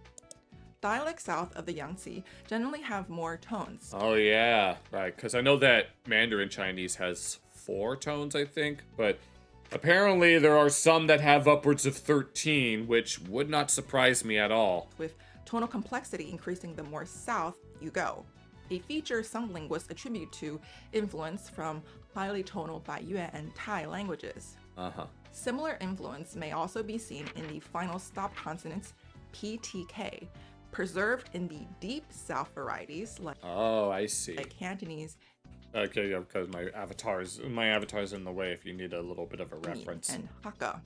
Although the Baiyue languages themselves are no longer around, they're often linked to the ancestors of modern Tai-Kadai languages. Oh yeah, yes. Laos and Thailand and some parts of Myanmar. And then there are others that are also within China itself. Spoken today across southern China and Southeast Asia. There are morphological clues too. Yes, and the Vietnamese and Cambodian are Austroasiatic. In Mandarin, a modifier usually comes before the noun. For example, rooster is 公鸡, 公鸡, literally male plus chicken. Male chicken. Yep. Yeah, that's how Chinese makes a. That's how Chinese morphology works compared to like English. Like here in English, obviously we have a completely different word for a male chicken, rooster, instead of just calling it a male chicken. And then a female chicken is a hen. In Cantonese, the order is reversed. Okay, I see. 该公 literally 该公 chicken plus male. Chicken male. Linguists have noticed that this noun plus modifier order is the same as that of Thai languages. Ah, okay. So there's that.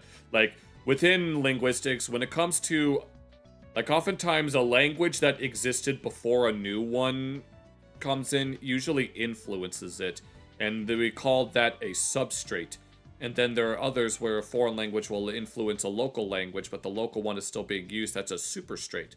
Like, I know that English has a lot of influence from Romance languages, specifically French, because of the Norman conquest, when the Normans, who were French-speaking Vikings, took over England, and the elites spoke French, but the common people continued to speak English.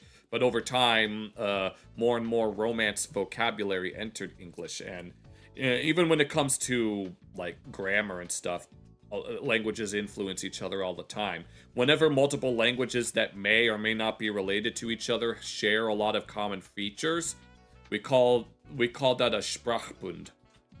These patterns are often described as substrate effects. Yes. Where features of earlier local languages influence the speech of incoming populations. Yes, yes. And then the opposite is a superstrate. As northern migrants move south, there are varieties of Chinese mixed with indigenous languages, shaping how those southern dialects developed over time. Yeah, it's very much possible that whatever varieties of Chinese exist down there would have most certainly have been influenced by whatever came before it. Hearing chicken male made you laugh. like you could say, I mean, English has like a little bit of Celtic influence because like the original inhabitants of the British Isles before the Anglo-Saxons arrived was of Celtic languages, but as time went on, the Celtic peoples that it ended up like intermixing with Germanic peoples, and then they kind of just spoke English because it was just, you know, it was just the thing. Okay, I know what you're thinking. The Southern Chinese dialects are influenced by indigenous Southern languages. Right. But what about Northern Chinese dialects? Right. I mentioned that the Xiongnu were a powerful northern neighbor. Northern invader. They purportedly spoke some Turkic and Yeniseian. Many of whom spoke Tungusic and Mongolic languages, lived among the Northern Chinese for thousands of years. Right. So Mandarin should be heavily influenced by those languages, right? And it doesn't always work that way. There may have been some influence, like after the Mongols actually took over during the time of Genghis Khan, but it's not always the case. Not quite. Yeah. Some features of Mandarin. Yeah, no, I mentioned this before. You would think that because the original inhabitants of England were Celts, there would be a lot of Celtic influence on the English language, but there's really not that much. There's significantly more French influence than Celtic. Such as fewer tones, the loss of final stops. Yeah, generally no final stops, yes. And retroflex consonants. Oh, Mandarin, does Mandarin have retroflex consonants? Because I know that, yes, here. Yeah, just so that you guys can get a frame of reference. Yeah, retroflex consonants are where you curl your tongue upwards, like this. Sha, sha, ya. Which, if you were to talk like this with retroflex consonants all the time, you could mistake it for being something Indian. But I know Russian has some retroflex consonants as well, specifically one of their SH sounds. Consonants align with northern languages like Tungusic and Mongolic, leading early scholars to argue that Mandarin was heavily shaped by those groups. However, more recent research suggests that many of these traits developed independently within the Chinese language itself. Thus, Tungusic and Mongolic influence on Mandarin is now viewed to have affected primarily vocabulary more than more intrinsic features. Yeah. Wutong. I don't know if I said that right, but yes, it is seen as a Mongolian loan word meaning water world. Wutong. Like phonology, morphology, or syntax. Oh, kitty cat! Look, it's a anime kitty thingy. And now the final mystery. Okay. What happened to the southwest? Oh. The whole area with Sichuan, Yunnan, and Guizhou, they're in the south too, but they pretty much all speak Mandarin. So what happened there? I think it's because it's mostly mountainous, so there wouldn't be too many people living there to begin with. Well, here's where geography and migration patterns come into play once again. Southwest China is mostly lots of mountains. Mountains and highlands, which made it hard for large-scale settlement. The Han, Tang, and Song governments all tried to encourage settlers from the northern and central plains to move in, but success was limited. Right. And then a devastating epidemic in the the Black Death, everyone's favorite medieval catastrophe. 13th century. There are theories that the Black Death may have started in China and Central Asia, but there isn't a consensus on the origin. Wiped out much of the population that was there. Yeah. Centuries later, during the Ming and it affected most of a majority of Eurasia. It didn't really affect India as much as other parts. Like, obviously, it really affected Europe to the point to where it is believed that anywhere between 1/3 to 50% of Europe's population was wiped out. But India didn't get hit as hard because India has like a lot of natural boundaries. Like, you have deserts to the west, and then you have mountains to the north and the east, and obviously you have the Indian Ocean Qing dynasties.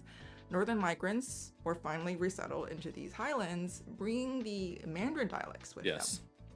Over time, the area became predominantly Mandarin-speaking, thanks to both geography and migration patterns.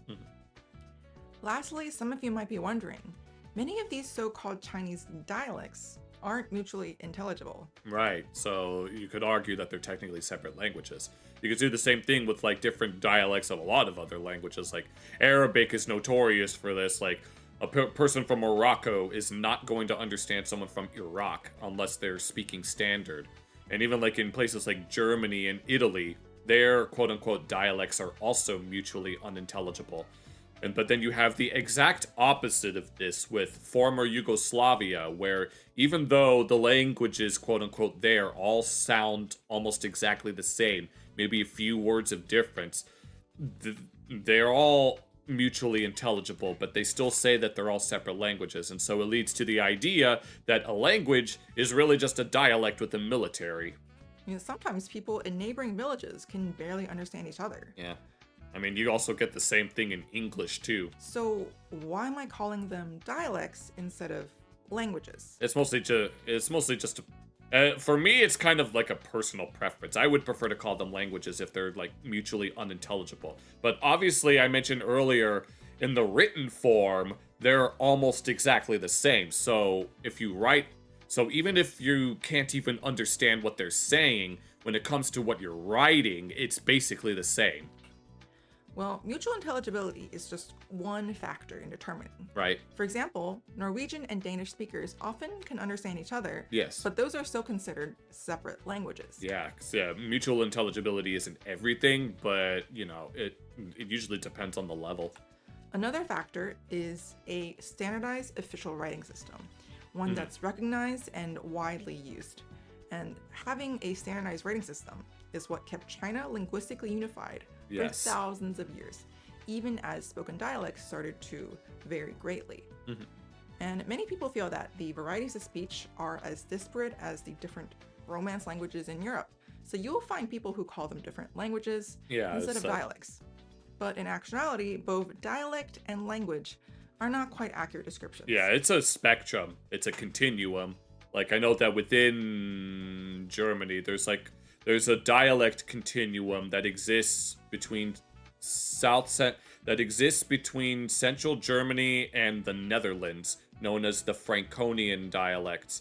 And it includes not only where like Dutch and Flemish are considered Low Franconian and are usually their own branch of Germanic. And then there's Luxembourgish, which is considered Middle Franconian, and then there's a High Franconian that exists in northern Bavaria.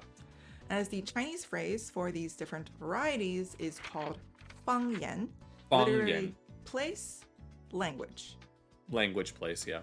There's actually a much more apt translation, topolect, Topolect. Ah, that's an interesting word. combining the Greek topos, Place. meaning place, Yes, and and then, lect from Greek's lektos, meaning speech. yeah. This term Place of speech. was popularized by sinologist Victor Mayer I guess that's one way to put it, honestly, without being too nitpicky. in 1991, but I haven't seen it used much outside of linguistic circles.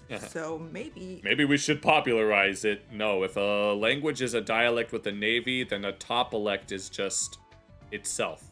we can popularize it. Let's I know go. he sometimes watches these videos, so if you're there, hi, Dr. Mayer. Let's go. Alright, This is part 1 of a Oh, two-part part 1. series, or maybe more if you guys are interested. Part 2 will explain all the different dialects in China. we could probably look at that when it happens, but I might have to remember. All 7 major groups, plus what some linguists view as Hold on.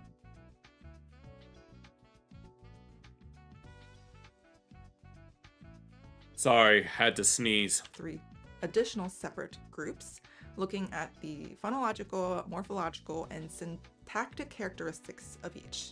And just as a teaser, Mandarin isn't as homogenous as people think it is. Yeah, even within, like, you'll have you'll have different languages, but then you'll have dialects of those languages, and then you'll have sub-dialects of those dialects. So even within Mandarin, I would expect that there'd be many different accents and sub-dialects within it, so... Given the wide land area it covers, it naturally has huge variation, so I'll be covering this as well. So please look forward to that. And thank you for watching, and see you next time. Cheers. Thank you, Sid. That was a very fun video. I enjoyed that. It's nice to look at educational content because it's just something that I like to do every now and then. I should look at more of it, but, you know, it kind of depends. Like, sometimes when I'm, like, at work, I'll listen to some certain things. Like, that's what I've been looking at, like... Oh, and I see Geography Now has made a few videos that haven't popped up in my recommendations for whatever reason. We have Geography Now, Chengdu, and Asia's Hidden Country, Zomia Explained. Which, I wonder if we should... I know I said we were going to look at out-of-context clips, but I'd be down for some more educational whatnot. It is 3:47. It would have to be... If we do look at it, it's definitely going to have to be... If we do look at something, it'll definitely have to be a quick video. Who knows? I might have to clip 2 videos from the stream. You know what? Fuck it. Let's just look at it. I want to look at Asia's Hidden Country, Zomia Explained. I know nothing about this, so I am very curious to see what Paul has to say on the matter. Let's do a little mental exercise. I know you've all done this before, so you're probably going to be familiar with it. Let's all pretend for a moment that we are all medieval conquering warlords. I already do. Okay? Let's say you want to expand your territory and empire. What are you going to do? Well, from a strategical We're going to tear down the walls and take their women. standpoint, one way that you might want to start is to go for the flat, open area. That works too. Why? Because they are easy to traverse, you know, and any people living in those areas are A bunch of funny sounding people on horseback. I wonder where I've heard that before. pretty much sitting ducks. Like, they got nothing to fortify them. It's all flat areas. You can just, like, go in. What are they gonna do? Like, build a fortress made out of wood? Those I'll huff and I puff and then I'll blow that fortress down. areas are easy. But historically, it's always been kind of understood that the most difficult areas and most difficult peoples to conquer have always usually been the mountain peoples. Yes, we were just having a discussion about that earlier. Oftentimes, mountain peoples are able to utilize their terrain and elevation to their advantage. They know where to hide and retreat from and where to attack. They have a better vantage point. It's one of many reasons why Afghanistan is often considered the graveyard of empires, because Afghanistan is notoriously hard to conquer unless you are, of course, wait for it, the Mongols. The valleys below and everything, and usually mountain peoples proved to be the biggest burden for some of the largest empires on Earth. This is why the Mongols never crossed the Himalayas. The Russians had a huge headache when they tried to take over the Circassians in the Caucasus Mountains. I mean, they still have control over the northern half of the Caucasus, but... It's like, mountain people are always the most difficult. Yes, let's go. And that's probably why Switzerland has never really had to get into too much drama when it comes to wars and stuff. With all of that in mind, it's no surprise that typically throughout the world, within almost every highland region on Earth, you find something fascinating. Usually you can find a wide variety of ethno-linguistic groups, and usually they're subdivided into like tribes and clans. In the Caucasus Mountains, you can find... No, the Caucasus Mountains has like... There's multiple different language families that reside in here. There's the Kartvelian languages that includes Georgian, among others. Then we have the northeast Caucasian people, and then the northwest Caucasians, and then northeast Caucasians. We have Armenians, Azerbaijanis, and there's a group of Mongolic peoples that live in Russia as well, Kalmyks. For 50 ethnic groups, some completely unrelated, like the Circassians to the Armenians. In the Andes Mountains, you have some... Oh yeah, there's lots of diversity here as well. Even though Quechua is pretty popular as far as languages are concerned. Somewhere between 60 to 90 groups in the Central Highlands. And we also discussed New Guinea as well. Between Indonesia and Papua New Guinea, there are estimated to be somewhere around 300 ethno-linguistic groups. And today, I want to take you to... And here we go. What is disputably the largest mountain peoples region on Earth. It takes up an area about the size of Kazakhstan. There are hundreds of different peoples locked away in the mountains that have been running their own show for thousands of years. This area is sometimes collectively referred to as Zomia. I've never even heard that name before. Or what I like to call the secret hidden country within Southeast Asia. Let's go. Let's have a geography talk. It's time.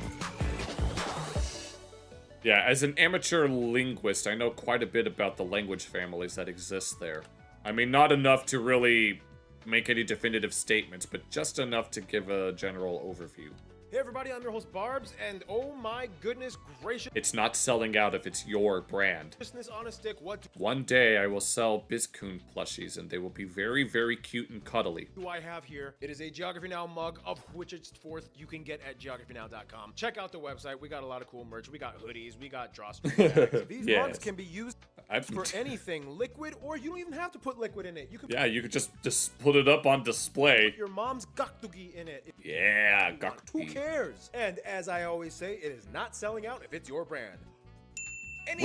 So a couple of months ago, I went to China to do the Chengdu City Guide video, and it was amazing. It was actually my first time. I saw that in the recommendations. I'm in China. I wanted to look at this. A lot of people don't know, that was actually only originally half of the plan. Because I actually asked you guys if I... he wanted to go to other places, huh? So places like Yunnan, Sichuan. By the way, Sichuan is the namesake of Szechuan, which is that infamous sauce that Rick Sanchez wanted McDonald's to bring back as part of the Mulan movie promotion. To China, where should I go? And you guys... So much so that he ended up turning himself into a pickle. I suggested Sichuan and Yunnan. So originally, I was supposed to go to Chengdu and Shangri-La, which is in the Diqing Autonomous Prefecture within Yunnan. Okay, so Shangri-La is a real place. You guys suggested I should go to Shangri-La, so I'm like, okay, I'll do it. The problem was, when I got to my layover... Oh, no, I'm thinking of Shambhala. Over in China. So the thing is, my mom and I, we did not have Chinese visas. We just did the 10-day visa-free permission thing that Chinese people allow. Like, Americans can go to China for 10 days visa-free. Is that what...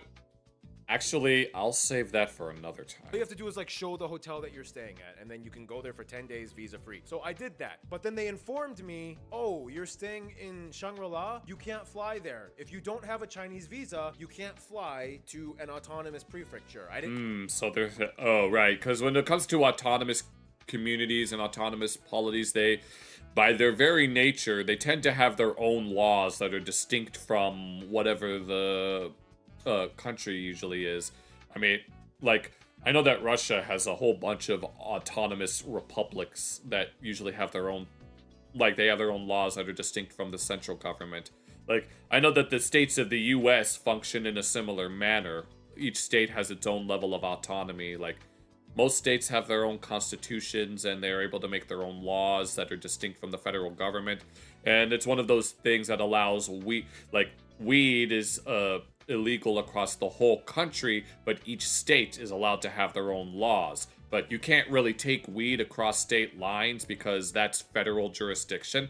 And so you'd have to leave it behind. Even if two states right next to each other have legalized weed, you can't really take it across state lines because that's just how the federal law works here in the U.S. I didn't know that. I should have done my research. It was I didn't realize I couldn't do that. So I had to cancel my flight to Shangri-La, and I canceled my hotel and everything. And that is my biggest regret of the China trip. Oh man, so he wanted to go there, but because of how the law works, not allowed to go to Yunnan. I was dreaming of Yunnan, and maybe next time, I was Paul. actually more excited to go to Yunnan than Chengdu. No offense, Chengdu. I like no offense. Yunnan was like, ooh, this place. And why Yunnan? What's so special about Yunnan?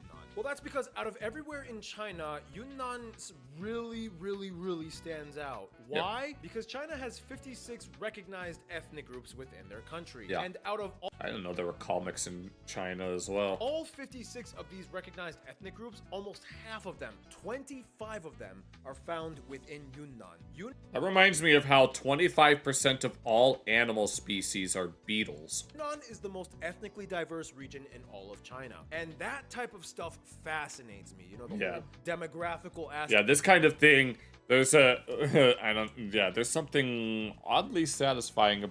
I mean, I'm sure for some people this is very messy, but that's just how it works. Oftentimes, a people group will speak the same language as someone from across the way, but then right next to you, they're speaking a completely different language. So you have to, go past them. Of Yunnan. And if you go to Kunming, the capital, they even have this ethnic village with cultural presentations of all the people groups. And the thing is, Yunnan is just one small piece of a greater story that expands over 3,500 kilometers with over 100 million people divided into an estimated 200 groups split amongst 6 main families. Oh, are there 6 families? Spread amongst- As I know, obviously, there's the Sino-Tibetan, Sino-Tibetan, Tai-Kadai, Hmong-Mien, Austronesian, Austroasiatic. Is there Indic? 5 to 10 countries, depending on how you look at it, all in Southeast Asia. And of these 200 or so Highlander ethno-linguistic groups, none of them have their own country. Some of them have a little bit of autonomy, but they are all subject to the larger nations that they belong to. But it's like when you... Yeah, that's the thing about those places. When people think of Vietnam, they'll think that it's primarily made of Vietnamese people and Vietnamese speakers. Well, yes, Vietnamese people are the predominant ethnic group and is the predominant language. There are lots of different ethno-linguistic minorities that live in such places, and it has mostly to do with the geography, but there are other reasons for that as well. You step into these areas, it almost kind of feels like a different country, because then you start to hear and see different languages being spoken and written and different customs and traditions being performed by these people. And then just one mountain over, it's a completely different ethno-linguistic group with a different language and customs. The heterogeneous society is very evident. This is the Southeast Asian Massif, the highland areas that spread like tentacles from southern China into various regions of Southeast Asia. This is the most ethno-linguistically I was gonna ask if it had to deal with the fact of how mountainous it is. diverse region in all of Asia. And in 2002, this geographic area term was coined Zomia by the historian Willem van Schendel. Okay, so we're getting the lore behind the name. From the University of Amsterdam to refer to the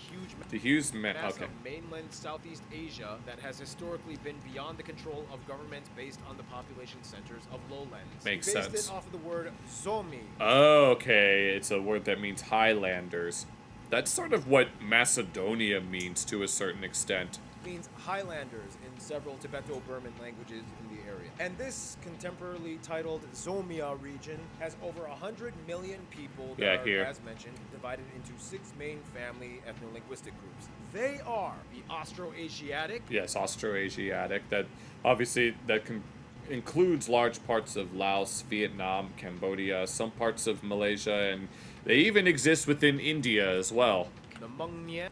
Hmong-Mien are very small, Thais. And then the Thais. This includes, /Kra-Dai, the Sino-Tibetan. Yeah, that's one you could probably tell it's mostly China, Tibetan.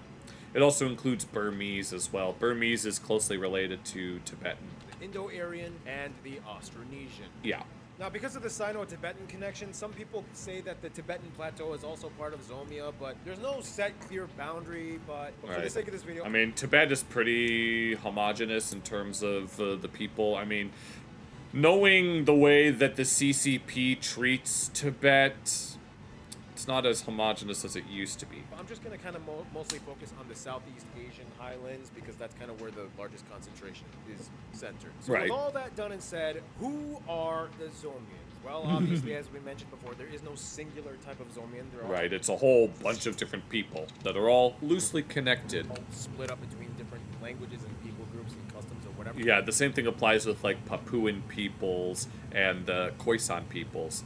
They're all loosely connected because they happen to either live in the same place or they all have a lot of characteristics in common. But one thing you will kind of notice is that a lot of these people, they do kind of piggyback off of each other. Let me actually move this down a little so that you guys can see his little graphics. The peoples of the Caucasus region, you know, Caucasus mountains and the Eurasian areas between Russia and, you know, Asia, all that stuff. Like, you know how, like, in the Caucasus region, you know, the traditional clothing, like, a lot of them, like, you know, like the men, they have the traditional long coat. Oh, yes, I'm aware of some of these. With the bullet pockets, or, like, they wear the telpex, the sheepskin hats. Like, they all do the same thing, kind of. Maybe they trim the hats a little bit differently, or the clothes are a little bit... But the point is, like, they all kind of copy each other, and they just add, like, a little bit of a nuance that pertains specifically to them, you know? Right.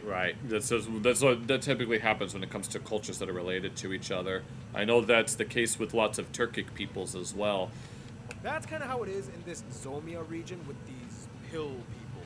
The hill people. So obviously, I can't explain every single one of the 200 or so people groups that can be found in this area. That would take hours, if not days. But what I'm gonna do is I'm gonna summarize, oversimplify. Each of the 6 main ethno-linguistic families found in these areas. All right, so we're taking broad strokes for the time being. And the largest group within those ethno-linguistic families, okay? So with that, let's start off. First, we have the Austroasiatic people. Yes, here we go. Essentially, these are the peoples that are kind of like the cousins to the Cambodians and the Vietnamese. Yeah. It's just out of all of them, the Vietnamese and Cambodians became the largest ones. The largest of these peoples, though, are the Wa people. I believe they number around 1.2 million. They're located in multiple areas, but mostly in the northeastern parts of what is now Myanmar. Sorry, I was yawning for a moment. Yeah, I gotta get to bed after. I will be heading to bed after this, but a lot of these people groups that tend to be small and isolated, as you see, they only occupy small parts of Myanmar, and you can see that they're also both separate from each other. Or Burma, mostly in the Shan and Kachin states, as well as parts of China's Yunnan province. Yeah. These people cultivate... Yeah, that's another thing that happened. You'll have you'll have multiple peoples of a single, like, ethnic group, but then they might be divided by a border. Like, I know that the Balochi people of southern... Within the southeast of Iran and the southwest of Pakistan is where the Balochi people live, and they're obviously divided between Iran and Pakistan. But the Balochi people are not big fans of the Pakistani government, and they want to secede. Naturally have roots tied into their native animist traditions, very similar to their cousins, the Naga people that are found in India, in Nagaland. But it's very interesting because in Myanmar, the Wa people actually have their own autonomous state. I'm sure they do. It is a de jure self-governing region in Myanmar that has its own political system, administrative divisions, and army. Yes, they even have their own army. The Wa state does recognize the Myanmar government's sovereignty over their areas, but they state that this does not specify any allegiance to any specific government. Yeah. In 2008, the Myanmar government officially recognized... Now, obviously, here in the U.S., all states are more or less under the jurisdiction of the federal government. Yeah. Your hometown's isolated, even though you don't live there. The northern part of the Wa state as the Wa self-administered division of the Shan state. It is run by the Wa State Party, which split from the Communist Party of Burma. The Wa state is divided into 3 counties, 2 special districts, and 1 economic development zone. And the funny thing is, like, China cooperates heavily with the Wa state. In fact, I'm sure it does if they're, like, if they follow the same brand of communism. They actually use the Chinese yuan in this area. And of course, it's one that has Mao Zedong's face. Yeah, like you can use it, and they actually learn Chinese in their schools in the Hua state. It's just Sure. a fun little fact.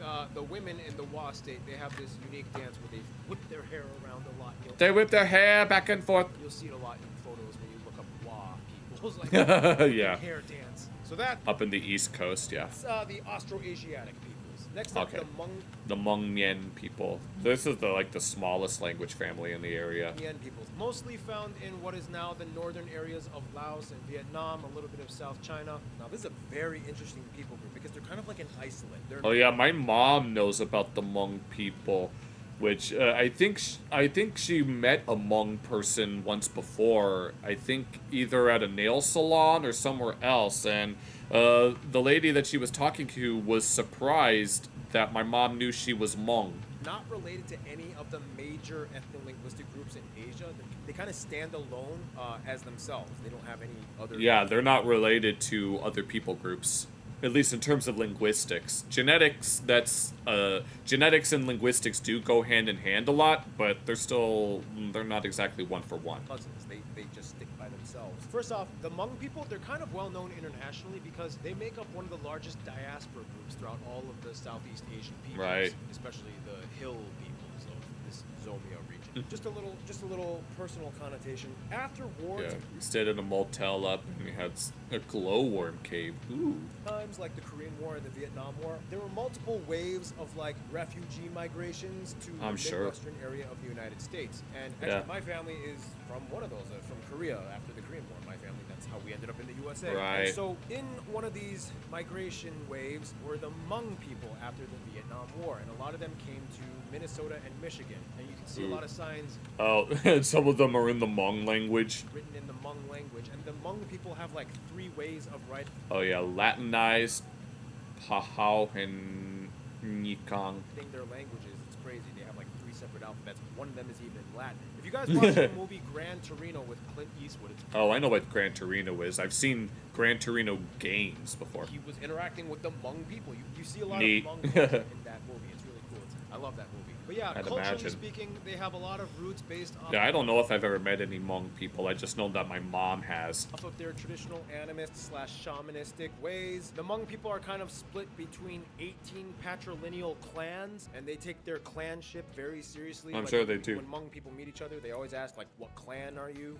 I'm pretty sure Somalis take their clans very seriously as well. So much so that the ones in Minnesota care more about them than they do about the people of Minnesota, and they've garnered a lot of scrutiny because of it.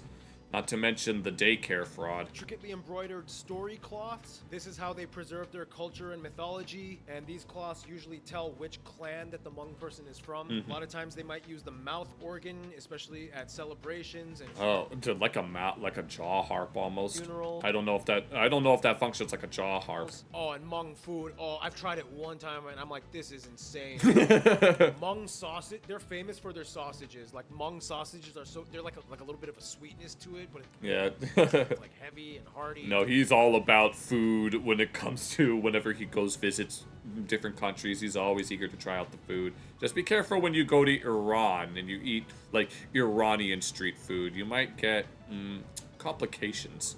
If you've never had Hmong food, oh my gosh, try it out. It's pretty good. Anyway, It next looks up, pretty the good. Thai I'm just not a beef person. / Kra-Dai peoples. These people are Yeah, these are basically related to the Thai and Lao peoples. Yeah. The largest ones, like the hill people. And then there's a substantial population within Myanmar, and I can never remember what this island is. I can never remember what this island is called, but I know that one's a part of China. People, cousins.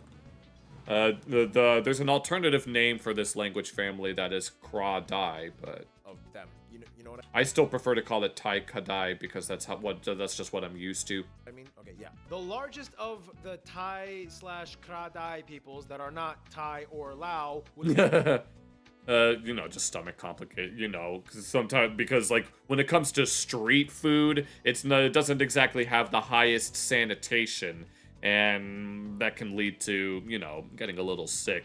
But From what I know, for some people it's so good, but it's also like, yeah, it's mostly a sanitation thing. Be the Shan peoples. The Shan people make up the largest ethnic minority group in Myanmar. They make up about 10% of the population. That's pretty substantial. The Shan people, they're kind of like Burmeseified Thai-ish people.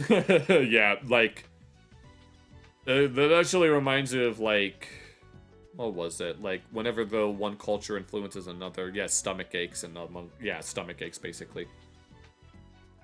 That reminds me of this one people group. I can't remember what it was, but maybe it'll come back to me. That kind of makes sense, you know? It's like they kind of fuse both Burmese and Thai cultures together. But yeah, most of them are Buddhist, specifically in the Theravada branch, or they follow... Yeah, Theravada Buddhism is the predominant branch that's in Southeast Asia, as opposed to Mahayana that's more popular in China, Korea, and Japan. Their own Thai folk religion. They have their own Shan language, which is pretty intelligible with Thai and Lao. They can kind of intercommunicate with each other to some extent. They have a lot of unique traditional customs, like the deer dance and the Kinara dance. Shan food is very distinct and unique. Pounded oil rice served with garlic roots. That looks pretty good. This thing, I think it's pronounced Nam Ngao. Like if you mention the Shan people, everybody in Thailand and Lao, when they'll have an opinion on it. It's like, yeah, you mean those ones that let themselves get Burmified? These people, it's the weird cousins up in Myanmar, you know, it's like, yeah. Next up, the Sino-Tibetan people. Yeah, this one, obviously this one contains the various dialects of China, but also Tibetan and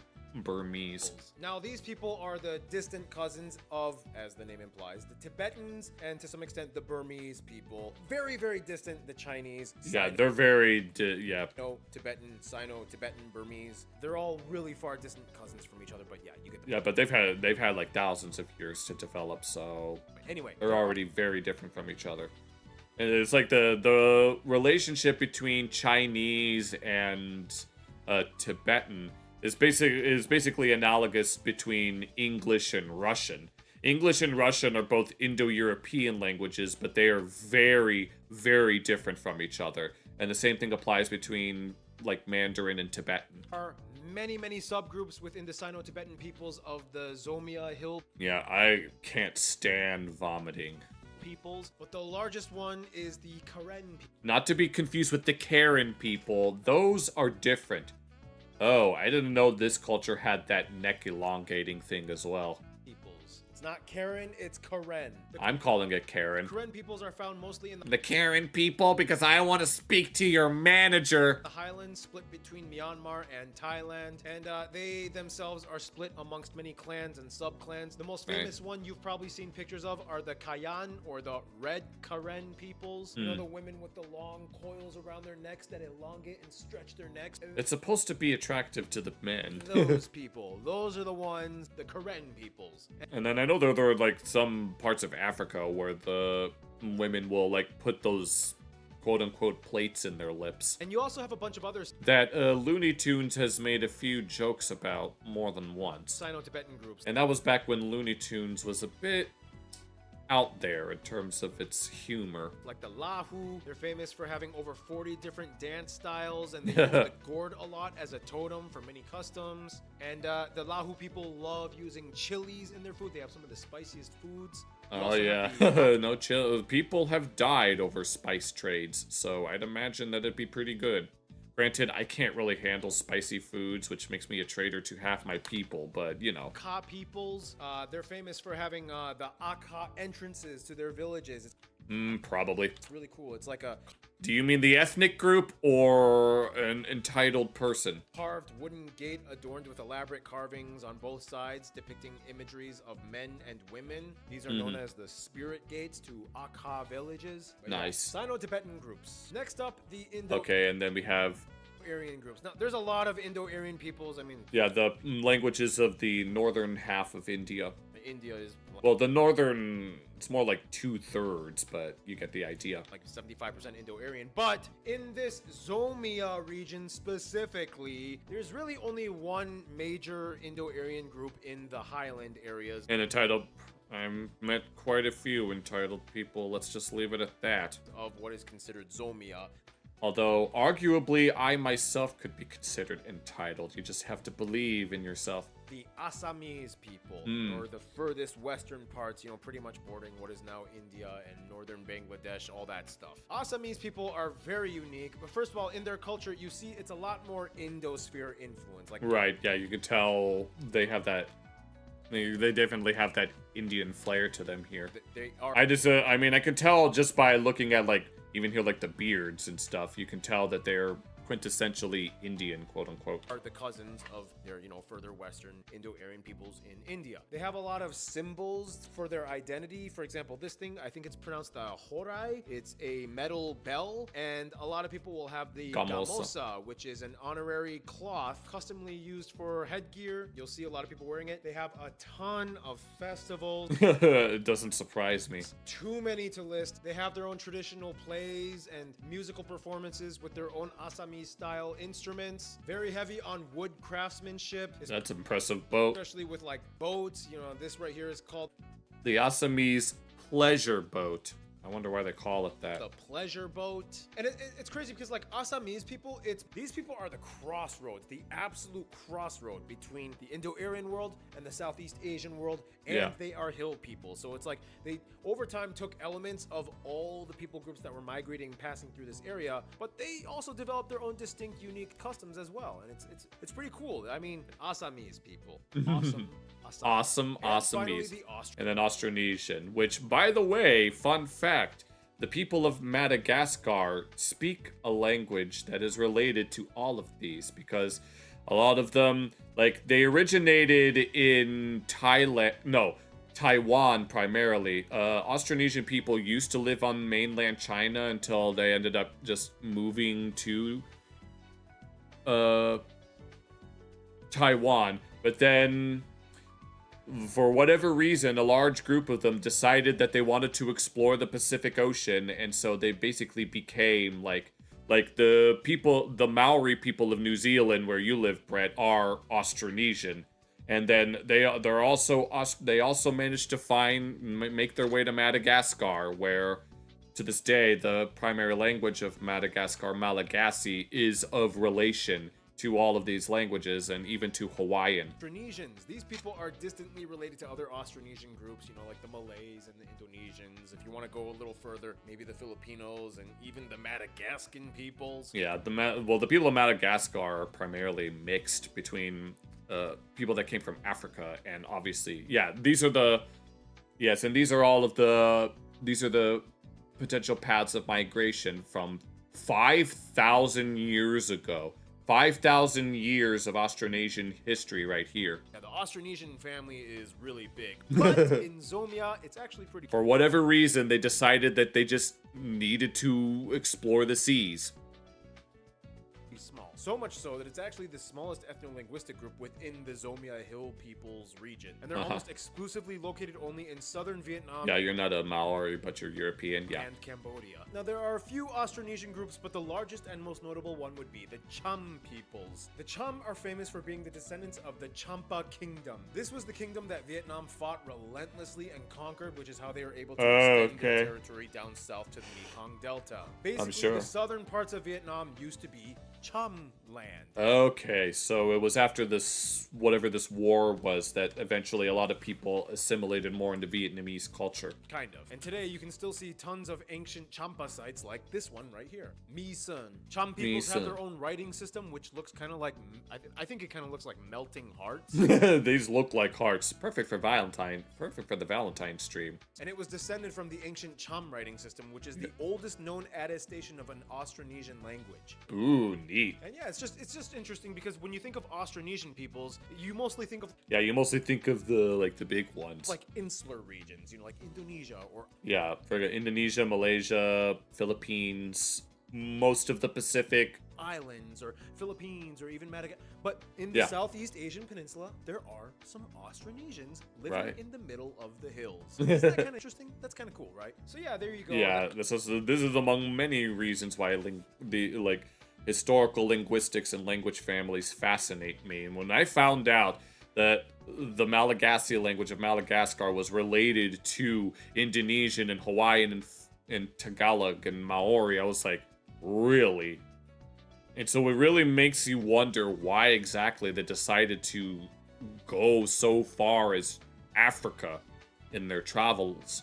And they kind of just stayed there and spread their language and intermixed with whoever sub-Saharan African people may have been living there, be they Bantus or someone else. But no, it just goes to show you how interconnected our world can really be. That's a very, very brief and condensed summary of all the major and largest ethno-linguistic groups and family groups that you can find in this quote-unquote Zomia area of Southeast Asia. Again, there are so many others that I did not mention. There's like over 200 of them. I can't get all of them, but I figured I would just highlight the largest ones and kind of give you a glimpse and scratch the surface of this whole unique area. It's so crazy because it's like, I find stuff like that fascinating.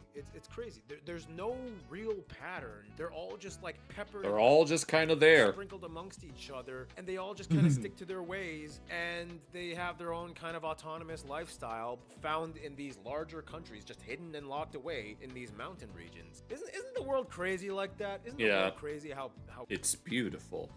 What a wonderful world. Social groups and communities diverge into these weird pockets across the world. I love in a world of chaos, there's also a lot of beauty and order. Stuff like that. Don't you? Anyway, hope you had a good one. Hope you liked this video. Hope you learned something. Yes, I was not. No, this was very fun to look at. I was not expecting this stream to be as educational as it ended up being, but I'm kind of glad it did. There's nothing wrong with learning new things, so we take those. We take what we can get at that point. Well, we got through all the things I wanted to look at. I got to get to bed, so for Yu-Gi-Oh! Locals tomorrow. So, thank you all so much for watching. Happy belated Valentine's Day and whatever. I'm gonna have to correct the color on this background animation, but yeah, I had a lot of fun tonight, especially with the King of the Hill and Raccoon videos. So, thank you all so much for watching. I will be back Monday for our third playthrough of Tales Noir Preludes. We will do the third character traits of every one. Okay, take care.